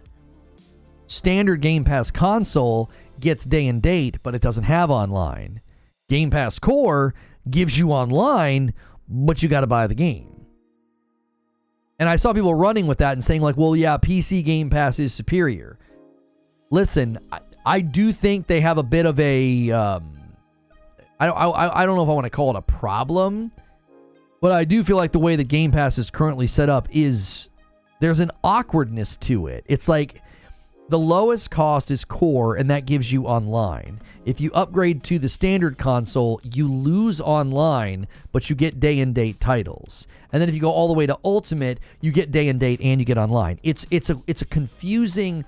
Typically, when you go to a website and they have like subscription plans, you don't lose when you upgrade. Even if it's for like $1 or $2, when you go from like your standard package to your enhanced package to your premium package, you get more each time. And Game Pass is just in a weird spot where Game Pass Core is like your standard, very low level. You get like 25 curated games. You don't get day and date, but you get online for games like, you know, that have multiplayer that maybe you own. And then when you upgrade from that, you lose online. You have to look at the website. They don't promote console Game Pass at all anymore. You know what I would think would make the most sense, Jake, is you just roll Game Pass Core and Game Pass Console all into one tier. Just roll them all together. And I feel like you've got to put day and date on Ultimate only, but I don't know if they're going to want to do that. There's probably a good chunk of people on Standard that would be pretty annoyed by that.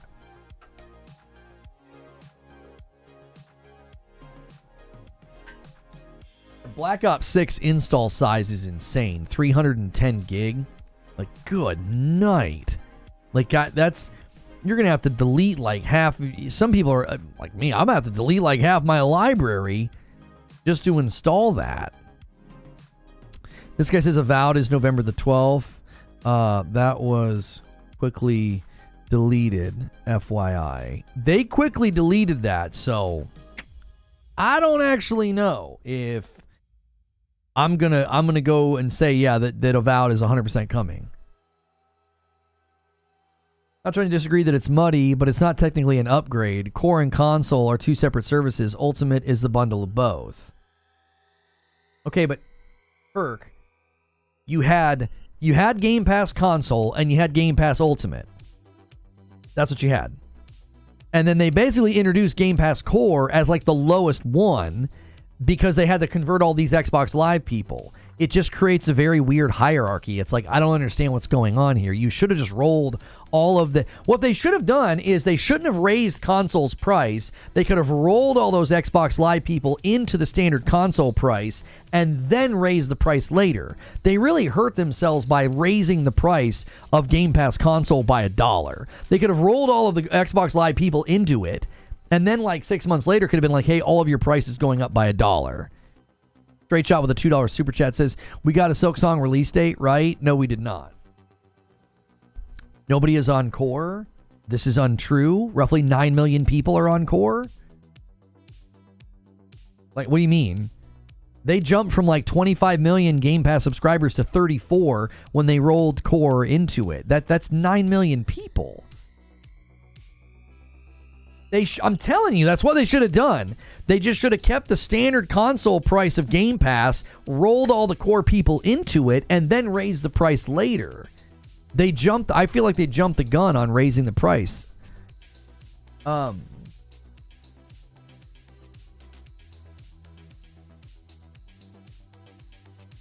Yeah, I'm being told that the contract with PlayStation for Call of Duty dictates parity of features, so they're going to leverage that as marketing to act like they're being like altruistic and kind. I think that's probably true. They're like, hey, we're not going to do any of that stuff. Like, what did Phil said? We're not going to do any of that slimy platform stuff to try to make you do what we want you to do. And I was like, oh, okay, Phil. Oh, none of that slimy platform stuff. All right. You mean all the stuff you used to do? Like, okay, so are you saying you guys were slimy at one point in time? I was like, that's a heck of a word to throw around. I was like, all right, Phil. Phil's getting a little off the cuff out here, you know? He's on his victory tour. He's like, I got big paychecks coming. Funny thing is, Xbox started that with Call of Duty in the 360 era. That's what I'm saying. He's like, oh, we're not doing slimy platform stuff. You mean all the stuff that you used to do? Like, I don't care. You know what I'm saying? Talk your Phil. Go ahead, dude. Talk it. You got a lot of property you can flex. Go for it. None of that slimy stuff like buying major publishers. That's what I'm saying. I like, just say it with your chest, Phil. Go for it. You know what I mean? I like Phil like this. I mean, I've always thought he has a great presence and does a really good job with the showcases. I legitimately got excited when he was there. I was like, listen, say what you want about how he's corporate and how he talks out of both sides of his mouth. I like Phil. I always have. I've for the longest time, the most grief I ever gave him was how he handled that interview with IGN about it's not a hardware problem with the Series S, and he like inadvertently blamed Larian, and the next day basically Larian responded by saying, oh, we're going to ship Baldur's Gate 3 over there without the split screen. Basically, Larian was like, well, if you're going to passively blame us, you can take the game or not get it at all. So, like, that was the one time I was, like, very critical. I felt like the way he handled that was very poor and very unprofessional. Outside of that, I'm usually defending him. I'm like, he's not lying. You're just stupid. Like, I don't know how many times I've said that. I'm like, Phil Spencer's not lying. You're just stupid. You don't have the ability to listen with a discerning ear. That's your fault. That is your fault. You should learn to listen to this man and pay attention to the doublespeak. Your inability to do that doesn't make him a liar. Zippy Narwhal with a $10 super chat tip says, gaming has been so stagnant, and yesterday felt like E3, finally some hype back. If yesterday made you want to war, not I mean in general, instead of celebrating games, you need a new hobby. Well, I actually don't want to, I'm not going to agree with you that gaming has been stagnant. I don't agree with you. If you watch the Game Awards last year, the caliber of games that we received, if you just look at the Game of the Year nominations and the caliber of games we've received this year, this is what I think is going on. XCal, thank you for 25 months in a VIP. And a lot of people disagreed with my video that I put on Twitter when I said, why nobody enjoys showcases anymore. And basically, my diagnosis of the gaming community is that we know way too much and we hear things far too often. There was a period of time where I would cover E3 in like the 2015, 2014 era up until 2019 or so. When I would cover those events, we knew so little that the announcements, they just landed like bombs. It was like boom, like, oh my gosh, it was huge. We didn't live in this era of the leak, the leaker and the insider. We didn't live in this era of every job posting, every press release, everything is combed over. There's an article every other day. They're like, well, this studio is working on this title, and we've heard that this studio is working on this, and they're encountering problems. We heard that this studio is going to remake this game. So nothing lands as a surprise anymore. Like, Doom the Dark Ages landed as a surprise and was a big hit because it looked so good. I want you to imagine how much stronger, how much more potent it would have hit if we didn't know going into the showcase that was going to be there. If we didn't know the theme, if we didn't know the name, that trailer would have hit. It would have been like a haymaker to the face. You'd have been like, you'd like picking your jaw up off the floor like, oh my gosh, there's a sword, there's a shield, it's medieval. Oh, what the frick is going on? He's got a fur cape. What? But because we know it's coming, it lands, and it lands fine. But you can't deny that the potency of those announcements and trailers, they would hit like a ton of bricks if we didn't know they were coming. Right? Like, to me, that's the biggest reason why you watched that showcase and it felt like a return to E3, because it was just a constant barrage of big announcements, big trailers. And that's like hearkening back to that era. But in general, the reason that people watch a showcase like what Jeff Keighley did, or you could even watch that Xbox showcase and be like, I knew about that. That game's already been announced. We know about that game. You can start checking off those games and be like, yeah, there was only 3 or 4 surprises. But that's your own fault to a certain degree. Yes, Doom will be on Game Pass. There was a sword in Doom Eternal. Okay, that you're not engaging with what I'm saying. You're gonna straighten your glasses at me and say there was a sword in Doom Eternal. You know what I'm saying? It's like the trailer itself was exciting because it's not your typical Doom. Like, it's all medieval and awesome looking. It doesn't feel like some futuristic game. It feels like a more medieval, gritty game. Like, I think it looks awesome. I do think that so much of the problem right now is that you hear everything so much, so often. It's nothing. I'm going to give you an example of what this used to look like at E3. Yeah, I saw it. The Doom trailer was, to me, it was the showstopper. It was right at the beginning, and it was the showstopper, Doomslayer. I thought it was the best trailer of the event. So it used to be, I would cover E3, and all the major announcements would happen. And then we would watch the follow-up days where Bungie was mainly who we were looking to because I covered Destiny full-time. And we would watch every single interview. So you would watch Deej go around and do interviews with YouTube and then IGN and then GameSpot and then, Twitch and stuff. And so I remember people would get so angry and they'd be like, they're not saying anything new. And I would always tell people, what do you expect?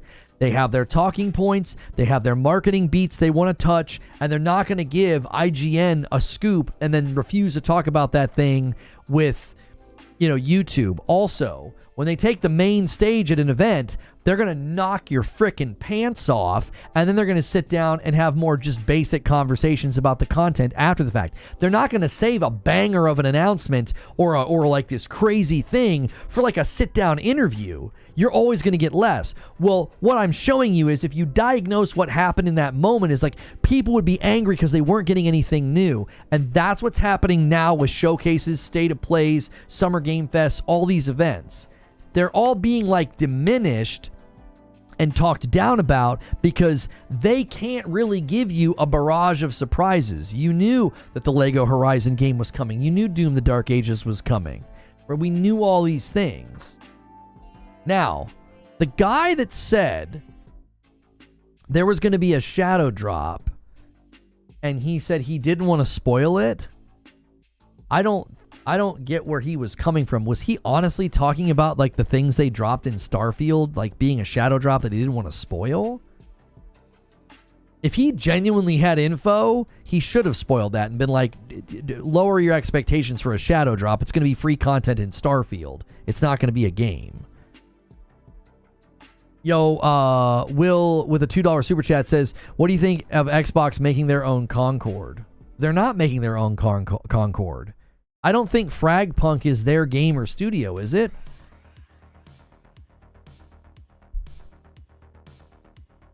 Fragpunk is a fast-paced 5v5. It's Bad Guitar Studio. Who owns Bad Guitar Studio? Bad Guitar Studio is a subsidiary of NetEase, Thunderfire Studios. No, that's not even an Xbox title. It was just included in the showcase.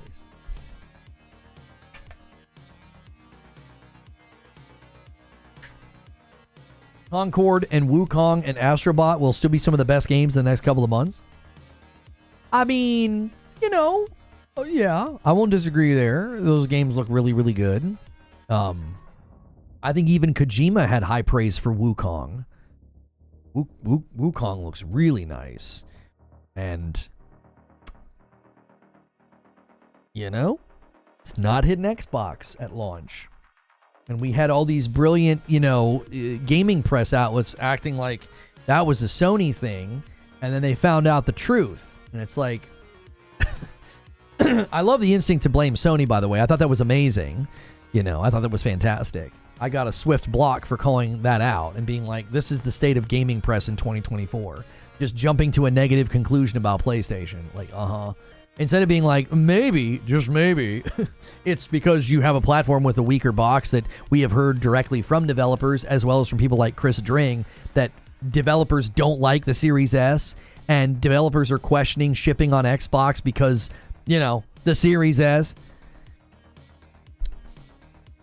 Like, Wukong's not hitting Xbox because of the Series S. Even hardcore Xbox fans were calling that out. I saw a hardcore Xbox fan saying Series S was a mistake. And I got a lengthy DM from a guy that I want to respond to.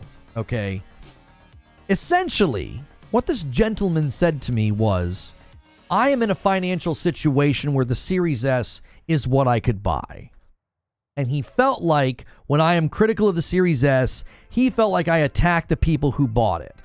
Sir, you have terrible listening skills if you think I have ever once attacked the people who bought the Series S. I am one of the few people who actually are standing up for you and defending you and drawing attention to, and I broke the story that the Series S video that is full of lies got set to private on the Xbox channel. I'm on your side. Now, the people that lied to you and told you that the Series S was going to run circles around the PS5 and that the Series S, that there's no hardware problems, those are the people that you should be taking an issue with. Not somebody who's given you the truth and the straight facts about Xbox selling you a bill of goods and then has the nerve to intimate and insinuate it's a developer problem.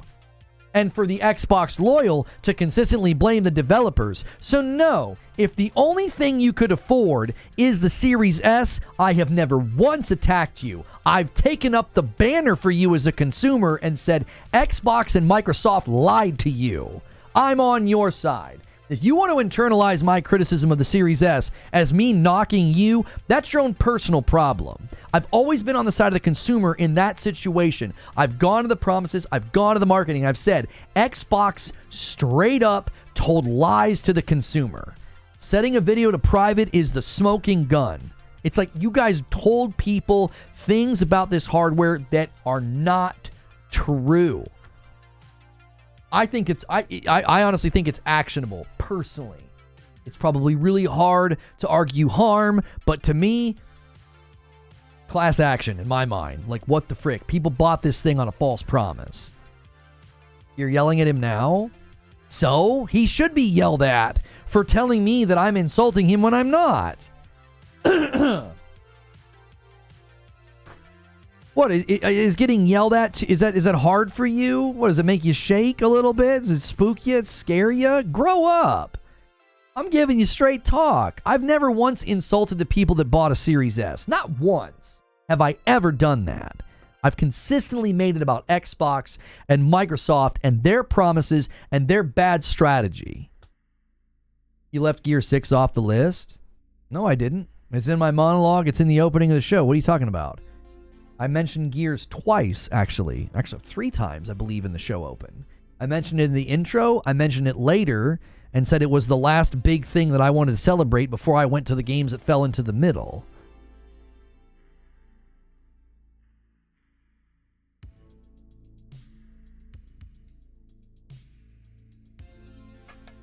Facts is the S is the reason for issues with these games. That's what I'm saying.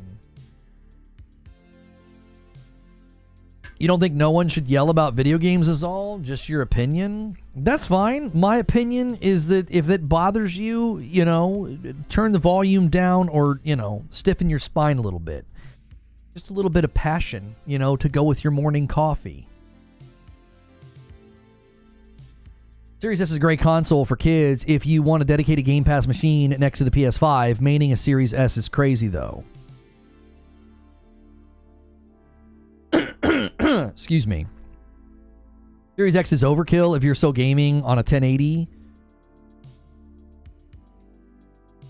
I don't know, though. Even a consistent... the consistent frame rate. If you got a 1080 TV with a 60 hertz refresh, I don't agree with that at all.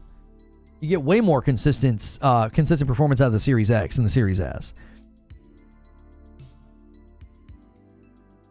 I had a person today on Twitter say, they used to be a long-time supporter and they were a paying member when I was more neutral.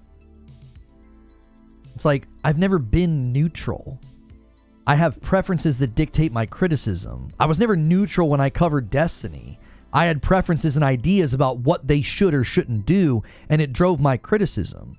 I've never been neutral. I never claimed to be neutral. I just resented the idea that I was a pony because my preferences drove me to play more on another platform. Like, how dare I have preferences? Your inability to see that makes you the fanboy. Like, to come at me and to say, well, I used to support your channel when you were more neutral. No, you supported my channel before I was critical of Xbox. That didn't make me neutral. It just mean I just didn't ruffle your fanboy feathers. I was a enormous Xbox fan going into this generation, which made me far more critical of them. Far more.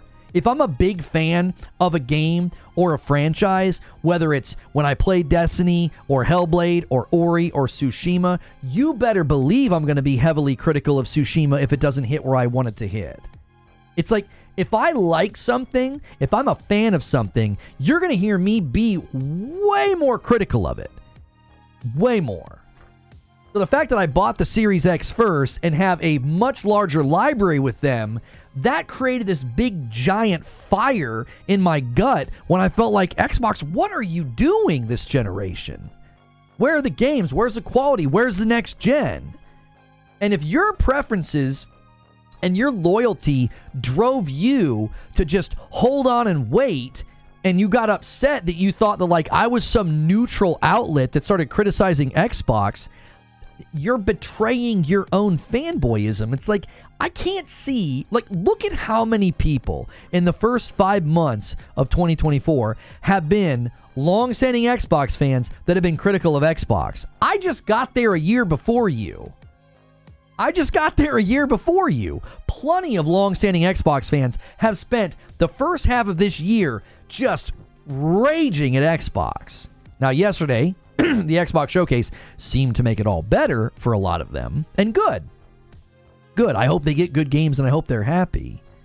But to be like, well, I used to support you when I thought you were neutral. I never claimed to be neutral. I only claimed that I wasn't a pony. There's a big difference between trying to... Anybody who claims they're a neutral is a liar, and anybody who claims they don't have preferences is a liar. I've never once tried to claim I was neutral. I just simply claimed I'm not a pony. I didn't own a PlayStation for the longest time. And even when I owned it, I didn't even use it. I got it to play Destiny and like The Division. I didn't really start playing games on my PlayStation until I got a PS4 Pro so I could play Spider-Man and God of War. That's what I wanted to play on it. And I held off on a game like Tsushima. I was like, I bet it runs better on the PS5. I'm going to wait. And I was glad that I did. Xbox finally got to a point where all their studios are finishing up their games. 2025, late 2024 are going to be big for Xbox. I think 2025 is going to be a big year in general. It's going to be massive. You got GTA 6. You got all these titles from Xbox. And then my own personal theory is that I think PlayStation's going to have some heavy hitters next year. I think they sandbagged. I think we're going to finally hear about them in September. That freaking company, they don't tell you anything. Not a pony, but the community is mostly. No, it's not true either. It's not true. Every time people try to claim that this community is mostly ponies, you know how many people come out of the woodwork to be like, I'm an Xbox fan, and they'll have red badge or gold badge. They'll be like, I'm mainly PC. You act like most of this community is ponies. It's because this community gravitates toward truth and accurate criticism. And that's all I've ever done to both sides. You just don't like it when it's hurled at your side. Do you know what's never happened when I criticize Sony? You know what's never happened? I've never been attacked. I've never been thrown into a video. I've never been salt farmed for being critical of PlayStation. When I was critical of their showcase last year, when I was critical of The Last of Us port, when I was critical of Final Fantasy 16's performance mode, when I was critical of how they handled their state of play this year, and they should have told us that they were doing a showcase later this year. Like, you won't see me get personally attacked and maligned and salt farmed for that. No, because it's the same thing. It's always driven by, I like this brand. I like what they're doing. I think this is stupid. I like this brand. I like what they're doing. I think this was stupid. Like, this is why when I watched the Xbox Showcase, I was like, you guys don't need to do this. Xbox has way too much property to be doing cinematic trailers and no release dates and no release windows. They have way too much property. That's the old playbook. And all it ends up doing is it makes it bad for the devs. It makes it bad for the devs. We saw Hellblade 2 well before we should have seen it. And we heard about State of Decay 3 well before we should have heard about it. And Fable's being treated in a very similar way. It's like, we should not be seeing and hearing about these games so far in advance if you don't have release windows. I don't think Xbox needs to lean on that. When you can come out swinging with property like Black Ops 6 and Doom and show me gameplay and give me release dates or release windows, that's all you need to do. That's a sign of, to me, that's a more holistic sign of strength.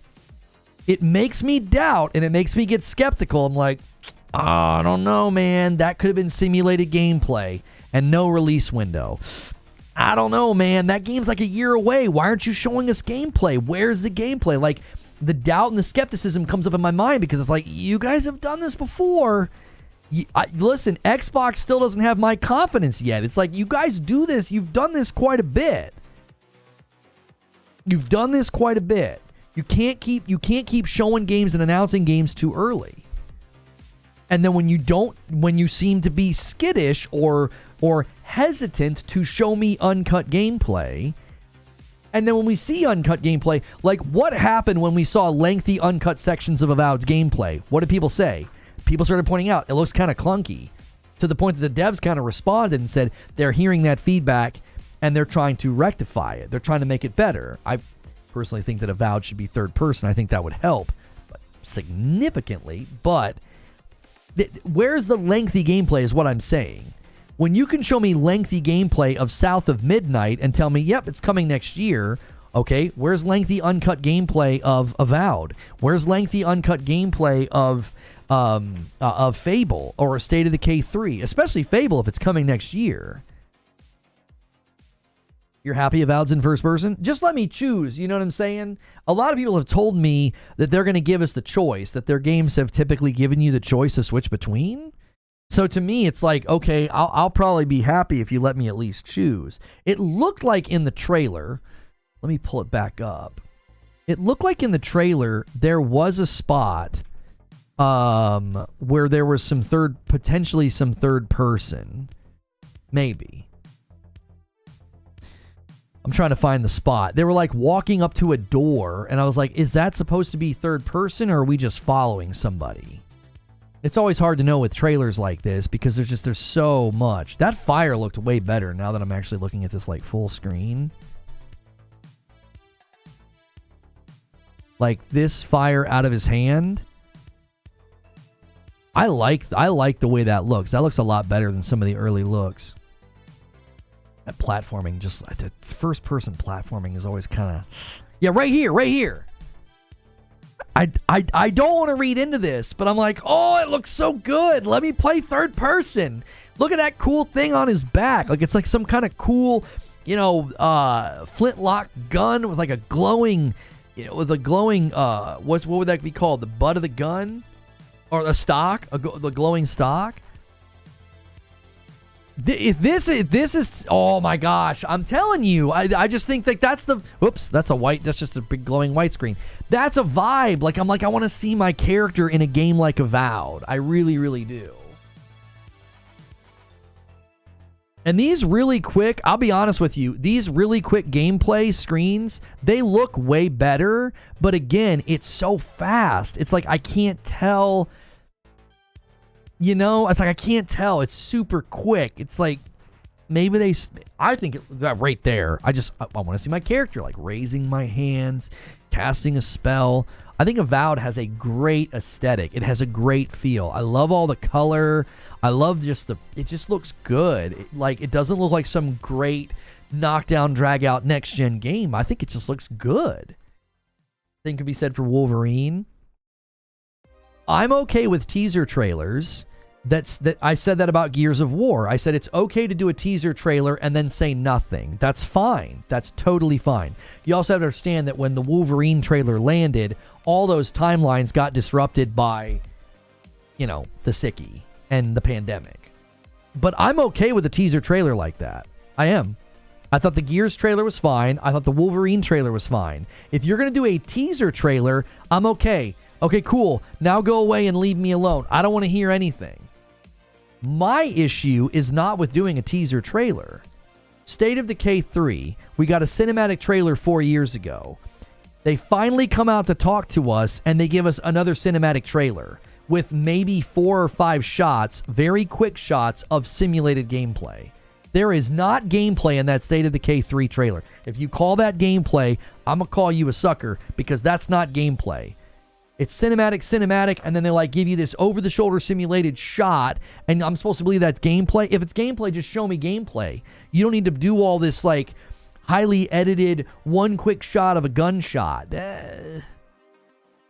Wolverine did the same thing. No, Wolverine did a teaser trailer. The Gears trailer is a teaser trailer. It's like a cinematic to let you know, this is a thing we're going to do. I'm okay with that. I'm totally fine with that. You're allowed to do teaser trailers. Teaser trailers are a part of the gaming ethos. Wolverine was leaked. No. There was a Wolverine trailer in, what was that? 2021?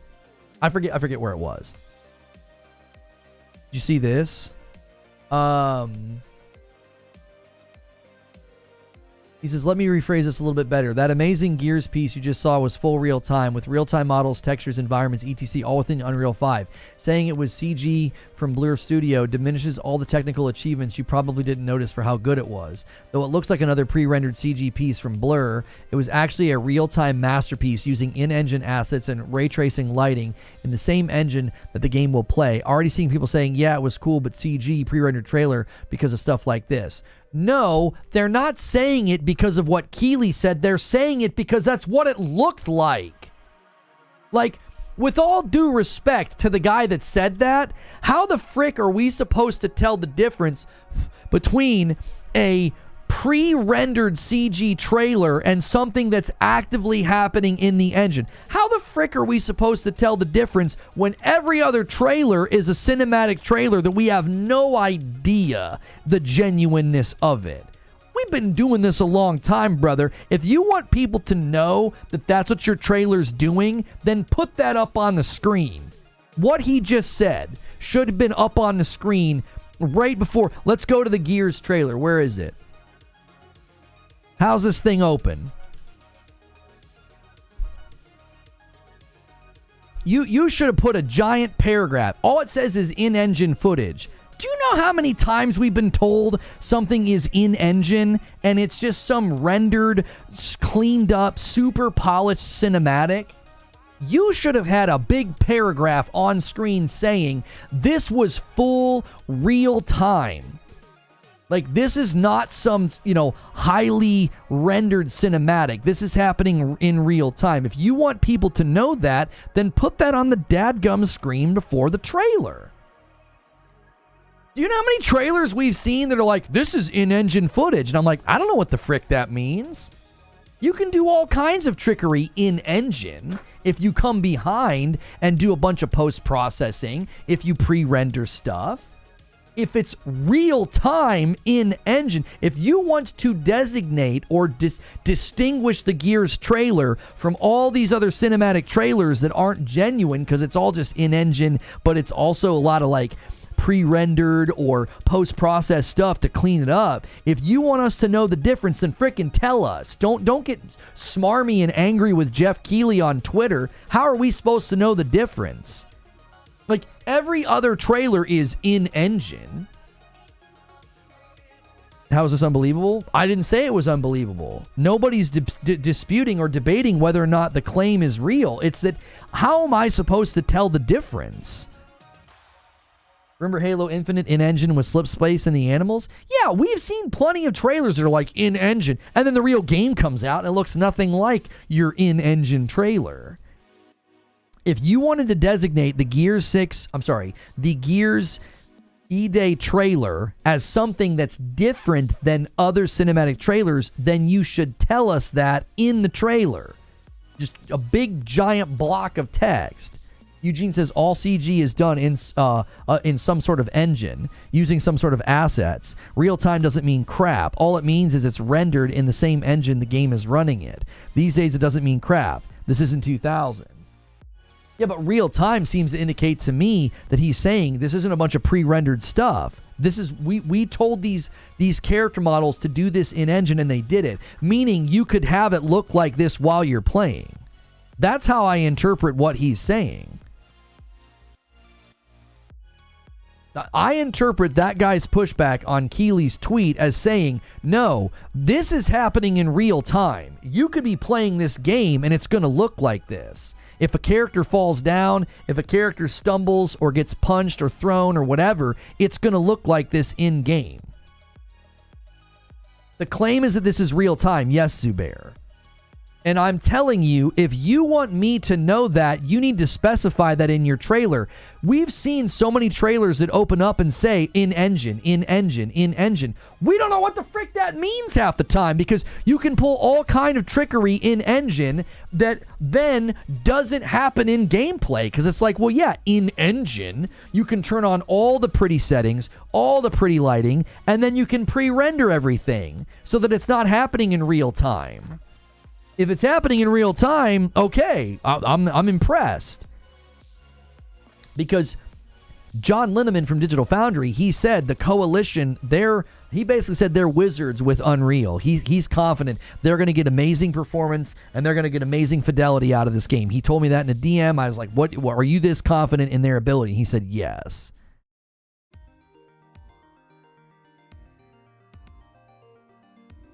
The original Avowed trailer versus the last trailer makes you look at every CG trailer with a critical eye. If you want the general public, if you want viewers of your trailer to know that your in-engine trailer isn't the same as the next in-engine trailer, then you put that in the video so that we know. Real time on what hardware? Well, obviously, if that's real time, I would imagine that's on a pretty strong PC. The level of lighting and the reflections and stuff, it's like, oh, good golly. I'm glad they still said in-engine footage because it proves we're seeing story cutscenes so we know what's coming. Wait, did I miss something from you, Bushin? I feel like I did. Did you do like a re-up or something? I feel like something popped up in chat. Let me go to my fan funding. I feel like I didn't read something.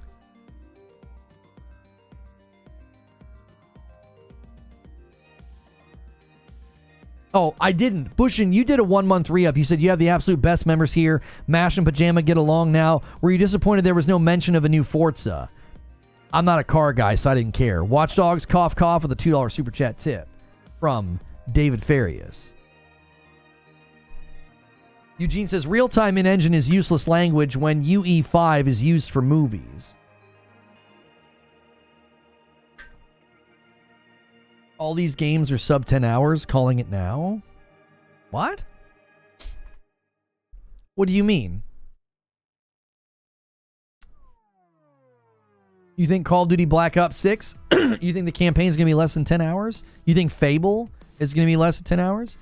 Indiana Jones? Gears of War? Doom? Stalker 2? You think all these games are going to be less than 10 hours? That's a bold statement. That's a bold statement. I think the shortest some of these games end up being is probably somewhere between 12 and 15 hours.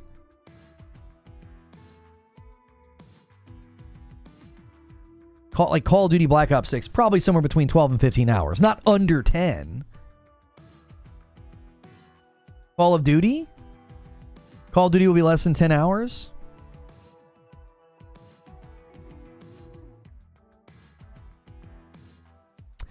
If you want to beat the Call of Duty Modern Warfare reboot, they're saying 6 hours, 14 and a half if you do 100% completion.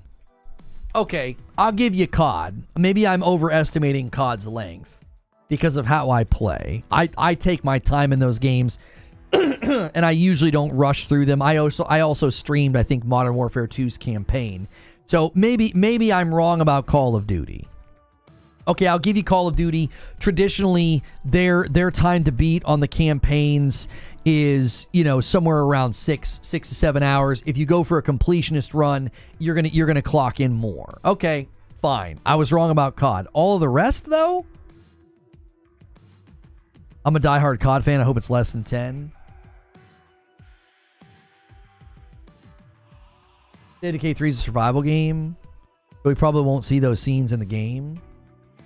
I would imagine you would see those scenes. I got to get this next stream set up. Guys, don't go anywhere. We're going to still talk about this showcase. I'm going to be asking Kirk if he feels like this is a comeback for Xbox. We're also going to get his thoughts on it. Okay, I'll give you Call of Duty. Fine. I overestimated the length of a Call of Duty campaign. Okay, fair.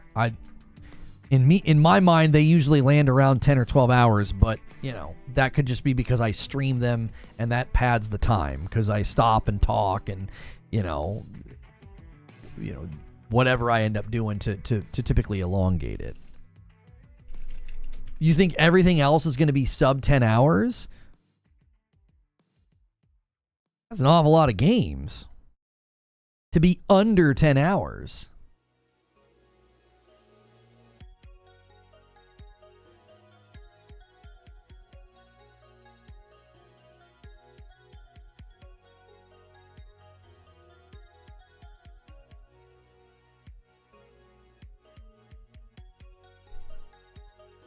All right. Schedule this next stream for noon. We are going to cover UB Forward as well. We'll go there at 2:30.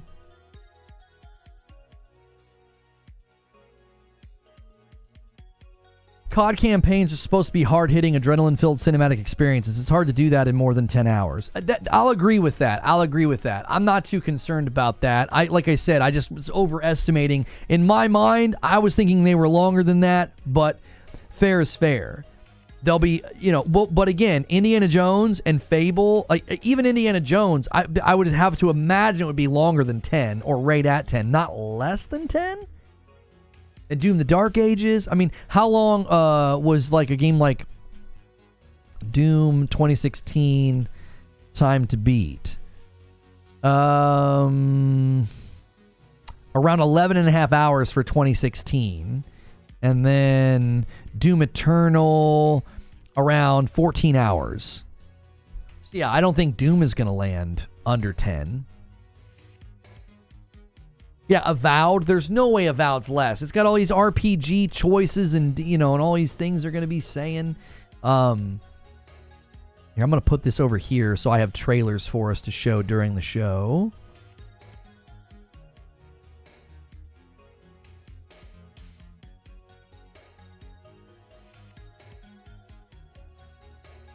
Okay.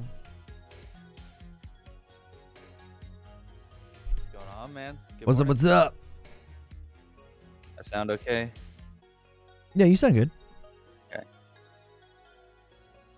Let's go to this scene. I'm convinced that Lollipop Guild was literally just for April Fools. That's such a weird thing to do though, and to not take credit for it. Like, why wouldn't they have said, "We hope you enjoyed that little gag we played on some of you today," or something? I have no idea. It definitely is interesting that that's the day that it happened, and it hasn't happened since. Yeah. How are you, man? I'm good, dude. Yelling at people as usual. It's the brand, It's the brand. Come in and get yelled at. Yeah. I mean, that's what I do every Monday for an hour. Pay for punishment. You know what I'm saying? Yeah, exactly. I mean, listen. There's a lot of disenfranchised, young men, and they need a dad, and I'm happy to be that guy for them.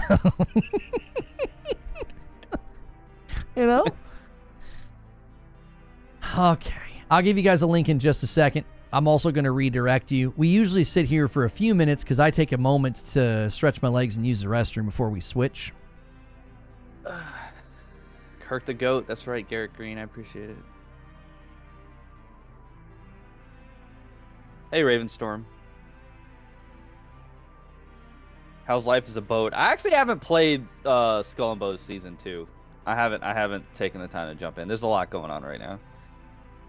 Kind of a tough time to add content to a live service game. Like, everybody's attention is, Troll, I did consult a woman, actually. Guys, give that meme a break. Yeah, that was gonna last way too long. Yeah, it is. But the funny thing is the last thing I'll say about it is it works both ways. Like, if you guys keep going with it, I can laugh at you for doing it too, because it works both ways. It's like all you had to do was just one. Just one. Just one. Is it really that hard? Just one. I'll just always consult my wife and be like, "What do you think, babe?" That work, when you put a ring on it and you got you're living with a lady, then yeah, it's a lot easier to consult one. Oh my lord. Okay. All right, we're all set up. We're all set up. I got trailers loaded up. Oh wait, hang on. I gotta mute Chrome, or we're gonna get blasted.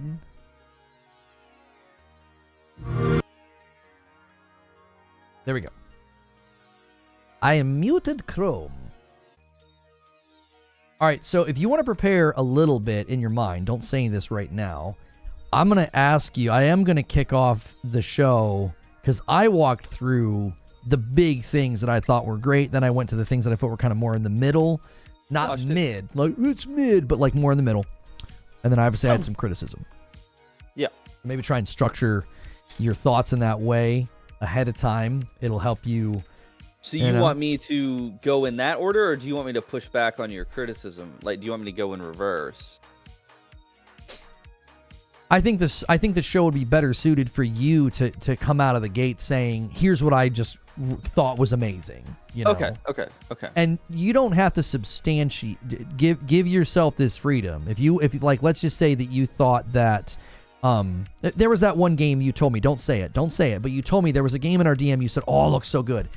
You don't have to substantiate it. Just give me the bullet points. You know, you're not on the dock. You don't have to defend each one. Just bullet points for the ones that you say what I feel, and then you'll probe with questions, and then I'll answer the question. Yes, because there's too many games for you to go.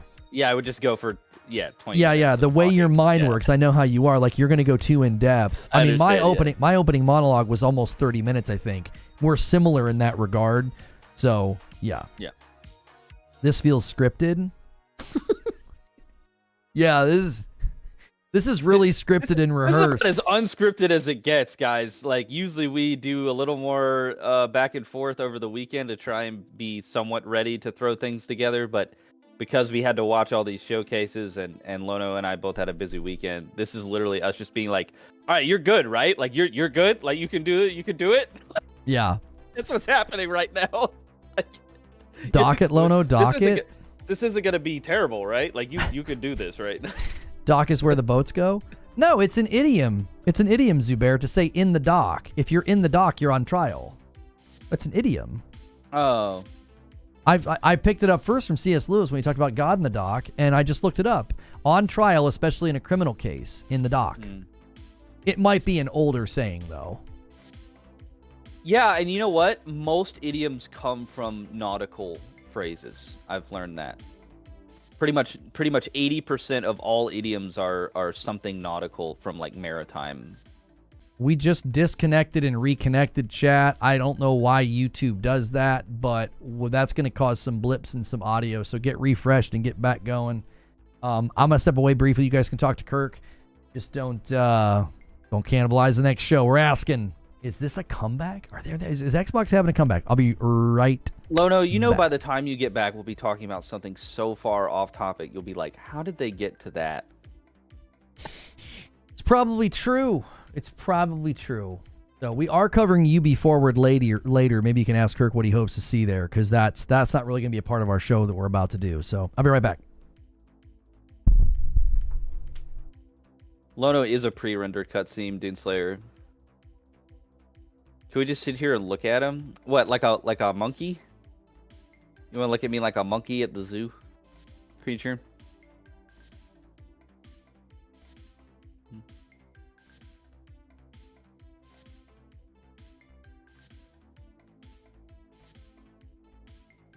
Under the Weather is nautical, yeah. A lot of them are nautical. I do think they doubled down on Game Pass. I'm not sure why Lono didn't like that terminology. Something semantic about doubling down. Ravenstorm, ironically... Oh, wait, I can't talk about that. I may want more boats. We'll get into it. What's up, Donnie?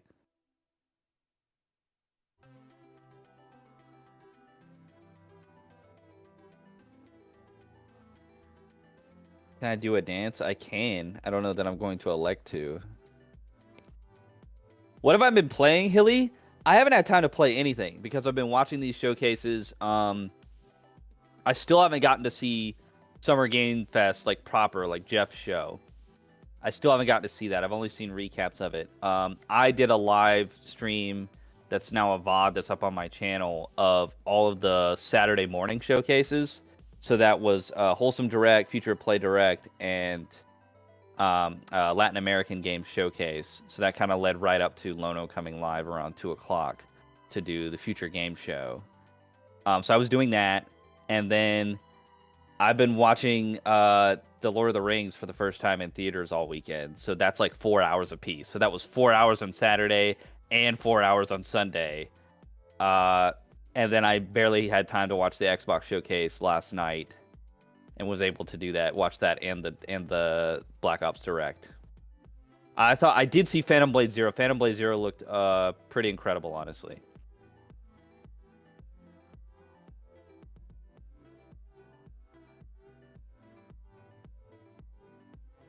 Yeah, Phantom Blade Zero was pretty cool.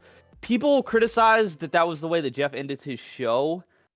I don't think that was a bad way to end the show, but I do think that the people saying that it would have been better to end with the Alan Wake DLC drop, like coming day of, would have been a better way to end the show. I agree with that. They should have ended with Alan Wake, I think.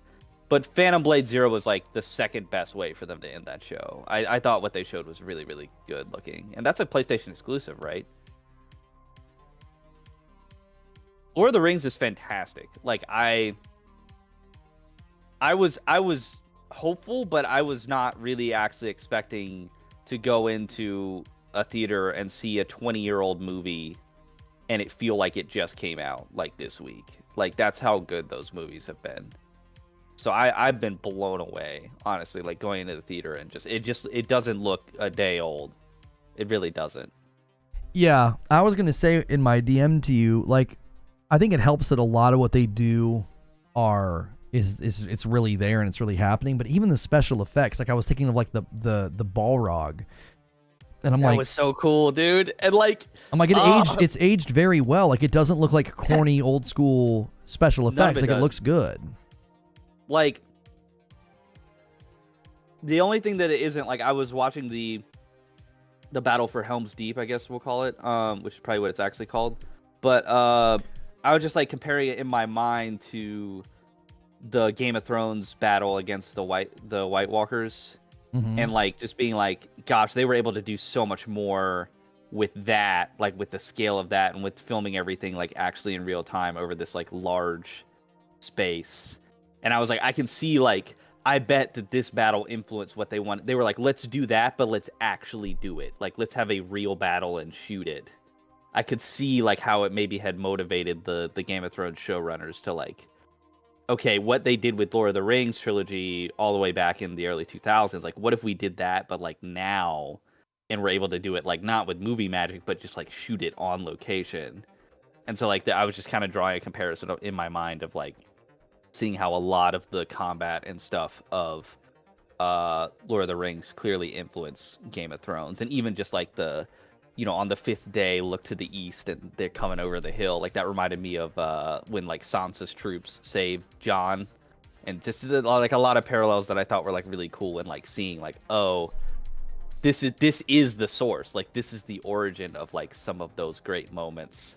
And getting to experience those for the first time, like they're brand new for me. Like that was really, really cool. It's been awesome. I can't wait to go see Return of the King tonight. So yeah, it's good stuff. It really is. We were talking about SGF, like the Jeff's show, while you were in the bathroom, and I said that I thought Phantom Blade Zero looked really, really good. That's a PlayStation exclusive, right? Yeah, from a dev that its history is mobile games. Yeah. Which that seems to be the new thing, right? From Stellar Blade to Lies of P to NetEase coming out and making all these multiplayer games. Like it seems like mobile developers are ready to answer the call for console gaming. So that's really good to see. But the only other thing was a lot of people criticized him ending the show with Phantom Blade, like it kind of just fell like a little bit flat. I didn't necessarily agree with that. I thought Phantom Blade looked really, really good.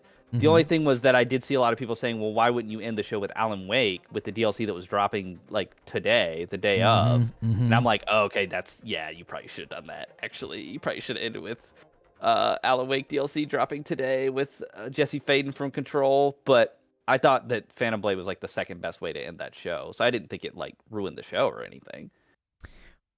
I think Keeley's facing, I talked about this today, I said I think he's facing the same problem E3 faced, is that he's going to have trouble getting people to show up and give him stuff because they can do their own thing. Not as many people are doing their own thing as they were 4 or 5 years ago, though. Like, we didn't even get a Capcom showcase, or, But there's been a Capcom. Capcom already did something this year, didn't they? Capcom does things. Capcom does things throughout the year. Usually they do like a Gamescom thing and then they do their own thing. Like I think a lot of these studios, they're just like, yeah, we'll do our own thing. Especially the platforms. Nintendo, PlayStation, and Xbox are the major players, and they give Jeff almost nothing. And it's like that hurts the event significantly. What's he supposed to do? Like, and E3 faced the same problem. Once people realized they could do their own thing and it was way cheaper, well, their E3 had a hard time getting people to be a part of it. And I think Keighley's going to face the same challenge. Yeah, I get the only pushback I'm giving on that is like Square and Capcom and some other publishers usually do their own thing, and they didn't this year. So I don't know why it would be harder for him to get games. Maybe there's just a lack of games. Like, it does feel like that. It does feel like everybody's kind of like, let's just do 2025. Like, we don't have to hit this year. Like, we can. Or they'll do their event late. Or they'll do their event later. That's the other thing. That's true. That's what you think about Capcom PlayStation. could do something later. I feel like Capcom usually lines more up with Gamescom. But Capcom did give him Wilds, though. They did, and that was great that he got that. That was probably one of the heavier pieces of it. That and the Lego Horizon game I thought was a good kickoff, and I think it would have been a stronger kickoff if it wouldn't have been spoiled by leakers. I think that's the other thing that hurts events like that, is it's like he can't kick off the event with a surprise. Everyone's like, oh yeah, we heard about this 24 hours ago. It's like, I feel for him. I do. I feel like Keighley likes gaming, and he tries to put on a great event, and you got all these people that try to make it hard on him for whatever reason. They leaking the price of the ads. The guy from... I mean, honestly, bless you. Honestly, I thought the show this year was kind of weak, and I thought the shows that Jim Tacey and I did Saturday morning were actually like cooler. Like, they were like smaller indies, but like the games looked cooler. Well, Future Game Show, I always feel like is a fantastic just barrage of AA's and indies. Like, I love Future Game Show. I'm one of their stream partners. They've been very kind to me, and I always covered their games even before they reached out and says, hey, do you want to be like one of our official co-streamers? And I think they do a great job. They get great, hosts. The previous time it was Ben Starr, and I forget who was with him. And then this time it was Britt Barron and the guy from Red Dead. Like, Britt Barron is just charming and adorable, and he was funny. Like, they had good chemistry.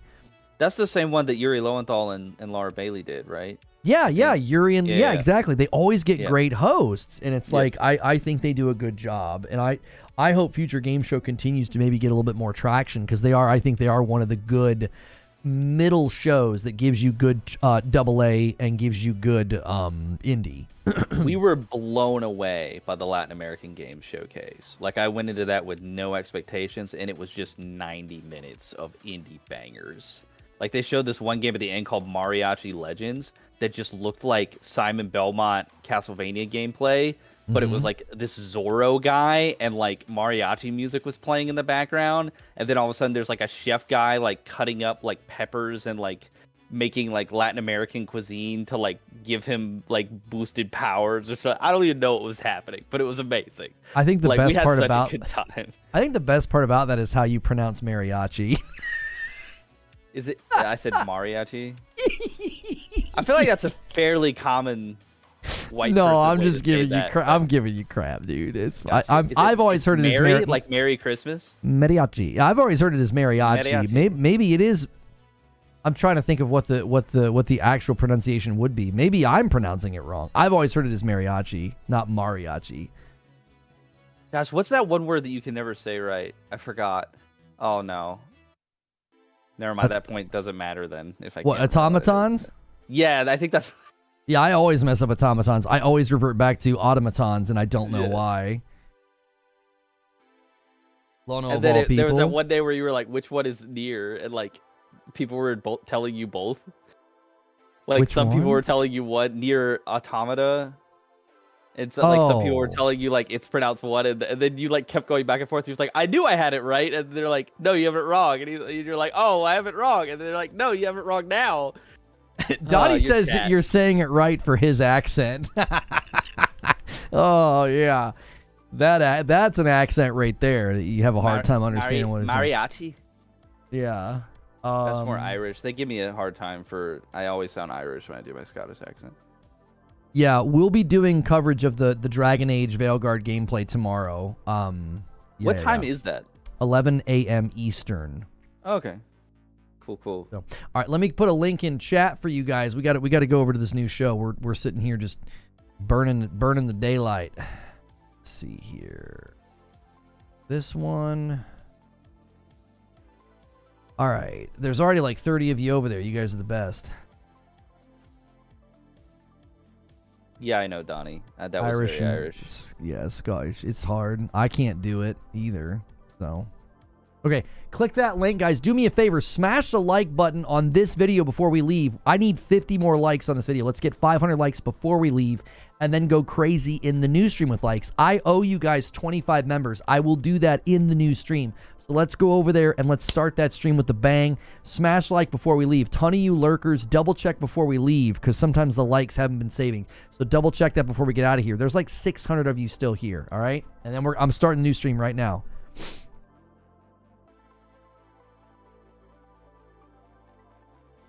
Thanks so much for checking out this video. This is a weekly segment that I try to do with my man Kirk from What's New Video Games every Monday, and we're asking the question about the Xbox Showcase. Is this a comeback for Xbox? Not a great year for fans. It's been a rough 6 months in 2024. I would say it's been a rough 4 years, even in the gen that we're in, the current generation of console. And I had a lot of praise for the Showcase. If you want to see that, I called it great, but I did have some issues. So if you want to see that coverage, make sure and check that out. I'm going to end that stream and bring everybody over. Kirk, thanks for being here, dude. Yeah, man. What a fantastic weekend. I think this is a time of year that all of us gamers look forward to, and we did